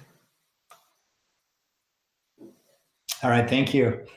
First of all, thank you for your thoughtful discussions around the school resource officer topic. We will get an additional session scheduled for July. It is very likely that not all the cabinet members will be here during that time. I'm hoping that they get out of town a little bit, and well, I don't know if they'll get out of town, but they take some time off, and so we will make sure that those of us that are available will be on that, and we'll be ready for a continued discussion on that. Eric and Martin, thank you for your leadership over this past year. It has been, as your leadership has been so competent and courageous, and you've been in a situation where you've had to lead through some incredibly challenging times, and in a challenging time with a highly engaged board who is determined to make a difference in all the best ways. And that's a positive thing and a challenging thing at the same time. So your leadership is just hugely appreciated. Your passion and commitment and your thoughtfulness around every decision that you make or every discussion that we hold is it's awesome. So really appreciate you guys and look forward to continue to work with you. Also want to welcome our new student reps. Looking forward to getting to know you. In the next couple days, you will receive an email from Rose. You'll get to know Rose pretty well. You'll get to know all of us pretty well, but you'll get an email from Rose, and she will reach out, and we will schedule a group onboarding session. And there's some information that I'll go over with you, and we'll invite Erica if she's available as well, and we'll invite Martin if he's available. Rose will join us, and we'll go through just a notebook of information and help you understand what the expectations are and responsibilities, and we'll get you up to speed and get you ready to go. So welcome, and we're looking forward to getting to know you. And finally, I want to thank just our outgoing student reps to the board. I love that you gave yourselves a name during that first meeting. Was it the Holy Terrors? Is that what it was? Holy Trinity. Holy Trinity. And love that you guys named yourself. And you know, when I think back about everything that we've talked about this year, or all the decisions that have been made, I mean, it was mentioned we started with sex ed, and it was very. Those were some exciting meetings. We've had budget issues. We've had textbook adoptions. We've had pandemics. We've had social issues. And through it all, you have always been an integral part of the discussion and part of our work. And I think that the thing that I'm most proud of is the social justice lens that you put on everything. And it is just a part of you. And it's important to always have that voice in our work, and to have it coming from young people and our students gives me great hope for our future. So you've been involved in a unique and challenging time, and I love that Maria and Andrew, as they graduate, they're going to continue to be friendly rivals. They're be going to schools in the same conference. So just like old times. And looking forward to everything that you accomplish on your journey. Thank you. Board of Directors time, and I'll just go alphabetically on my chat screen. So Jackie, you'll go first. Okay. I want to thank cannot wait to see where our student reps go. I mean, you all three are well spoken, you're educated, you always ask the right questions, you come from different backgrounds, but we all came together and found, like Danny said, the common ground. So I'm very proud of all three of you, and how you have found your voices over the last year is very impressive. Right now really is an incredibly difficult time, right? And I just want to take a minute to, we all come from a different place and different spaces. I truly believe that we all come from a place of respect and wanting to learn and wanting to grow. And I just want to remind us all we each need a little bit of grace once in a while. And I think that that's just really important to remember. So that's it. Thank you, Jackie. Next we have Lisa and Mark on deck. Okay, can you hear me? Yes, okay, my internet's decided it's going to hiccup in this moment, so hopefully you can hear me the whole time. I'll try to keep it short. I just first want to say thank you so much. I have so much gratitude for Danny, Maria, and Andrew. Thank you to the three of you for giving us so much of your time over this last year and dedicating yourselves to this work. It was truly a pleasure to work with each of you. I had so much fun hanging out with you when we were doing the OSBA conference in the fall. And I've always found your contributions to be very meaningful. And I'm so proud that you are part of our board, and I can't wait to see what you do going forward. So I really have treasured this time with each of you, and I think that you're amazing. So thank you very much for that. And I can't wait to get to know our three. So bye, guys. And then I'm so excited for the new people. Yay! Can't wait to get to know you. Out with the old, in with the new. No, I'm just kidding. I'll miss you three so much, but I am very excited to get to know our new three musketeers, or whatever name you shall give yourselves. It will be wonderful to find out. So I can't wait to see you in person again soon. And I will also say I'm very heartbroken that I wasn't able to hand you your diploma holder, Andrew and Maria, and hug you on stage. And I hope you know that we were all there with you in spirit and watched you on the live stream and cheered for you in our kitchens. And so great job being successful, and good luck in the future. And that was not very short, so I'm all done now. Thank you, Lisa. Mark?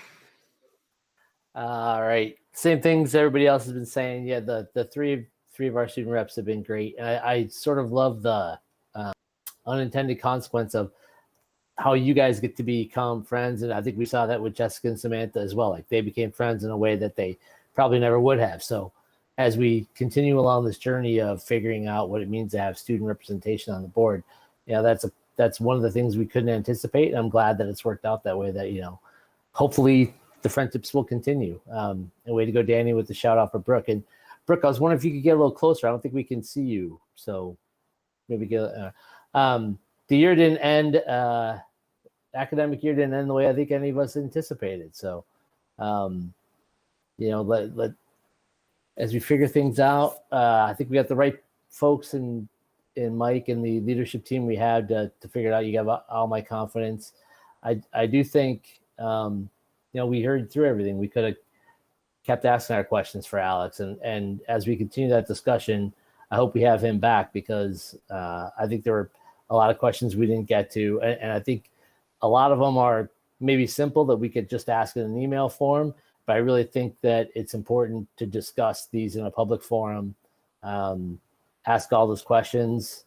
And I appreciate that, he self-identified as biased towards a pro-police perspective, and we need to have that. And I'm glad that he understands that that's his perspective. And he's really the best resource we have to ask, why we talked about just in our why is it? What was the reason the transition was made from wearing khakis and a polo shirt to a full uniform, right? So we haven't even gotten that piece of information yet. So I think we definitely need to continue that conversation. Looking forward to the new student representatives coming on board. I think, I believe Rose sent us the thing. So I think in our new format, Lisa and I will be Devlin's mentor now. So look forward to us reaching out to you as well. So you have like the official onboarding, and then we'll give you like the unofficial lowdown about what really goes on. Looking forward to working with you guys. And Andrew, Danny, Maria, please stop by anytime you're in town. Thank you, Mark. Just to capture before we move to Martin, some comments on here from Beth that the graduation video premieres on Friday night, so you will get email links to YouTube. And Jackie just expressed thank you for that, as well as Brooke. She hasn't figured out her screen proximity, even though she's had this for months to get together. Don't worry, it's good. We like the up close and personal. And Beth also just commented that it's been way, way more work than we anticipated for the video. And I can only imagine. I've only tried to do like small clips, and it's so long. I cannot imagine how much work this is taking to compile. But I know that we were committed to doing this work. So our next director is Martin. Thank you, Madam Chair. Debbie, thanks for joining us. Jill and Debbie, it's always great to hear your voice and to see you join us even in this venue for a board meeting. Thank you very, very much. And Danny and Andrew and Maria, it's been a pleasure. I think the word that comes to mind for me is genuine. Each of you three were your genuine selves, and we got to know you and see you. And sometimes that's hard to do in a group setting, but we really did get to know you because you were very genuine. And I have to say, Andrew and Maria, y'all look fabulous in your cap and gowns. Absolutely stunning. Yeah. To the HSD team, I just want to say thank you. It's not lost on me or think anybody who's really watching the tremendous work that you're doing behind the scenes to figure all this out. On the timeline of the governor's pronouncements or Colt Gill or all these people that you don't control are making announcements that just rock your world on a daily basis, and you're rolling with the punches and keeping HSD on track. And it's pretty amazing. It's truly amazing. Mike, I want to say thank you for signing on for another year. You're an extraordinary leader. And I've had the pleasure in my Air Force career of working with a lot of generals, 1, 2, 3, 4 stars, and you'd been a great general, Mike, if you'd have chosen to lead in that way. I really appreciate your leadership and your inclusive. To my colleagues, thank you very, very much for appointing me in this capacity. I'll do everything I can to serve well. And lastly, to our new student reps, have a good time. Find your voice. It was great to hear you speaking out in this meeting, and continue to contribute. Find your voice early, and that's why you're here, so you can contribute and add to the discussion. So I look forward to that. Thank you very much. Thank you, Martin. And next we have Sheehan. Hi, everyone.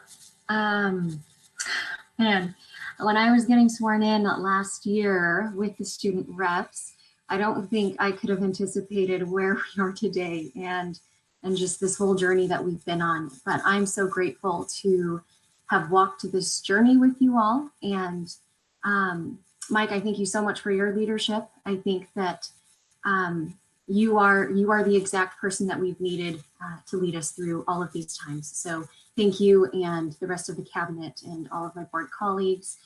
Danny, Maria, and Andrew, it's been so fun getting to know you all, and just seeing your guys' dynamic and the way you guys light up a room and light up a conversation has just been such a delight. And Maria and Andrew, super excited for you guys now that you're graduated, and you guys truly do give us hope for what future generations hold. So super excited for you guys.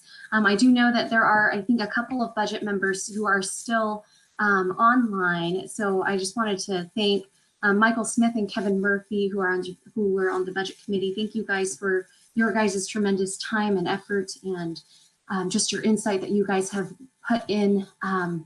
It's not an easy task, but we celebrate your guys' commitment to serve our community in this capacity. And then lastly, I just want to welcome our 3 new student reps, Ilham, Maya, and Devlin. We're super excited for what this upcoming year has for you guys. And we know that the 3 of you, you guys have some big shoes to fill, but I know that you guys will absolutely add your own twist to it. So we're super excited to work with you. Thank you. Thank you, Shan. And next we have Yadira.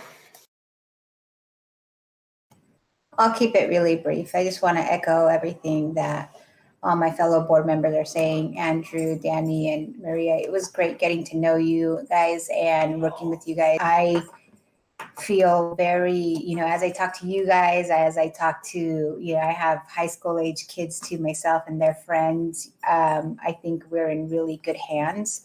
And so it's not a goodbye, it's a see you later. And new student reps, welcome. And to the shenanigans of the HSD board, I'm sure we'll have lots of fun.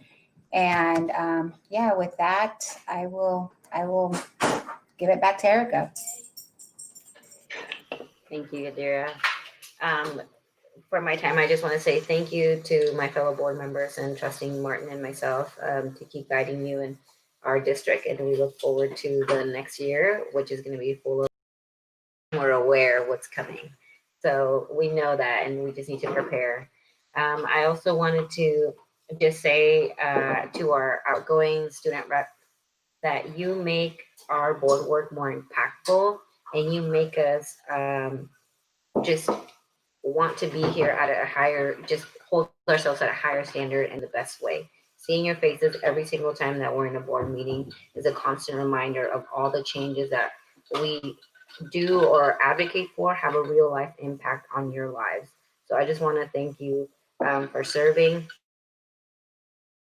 as this program in the capacity that it does, that you get real life experience and you get real time with elected officials and with Mike in his position. And normally there aren't a lot of programs that exist that give you that. And this is just such a great opportunity for you to build on whatever endeavors you have in the future. And I know that we will see you again later back in our community.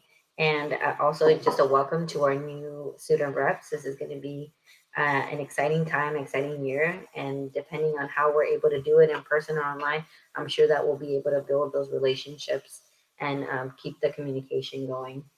And I also just want to thank Mike again for all your work and time. You're staying on a couple years. And also thank you to all of our Pact parents that come in and present. That was such an awesome experience to have today.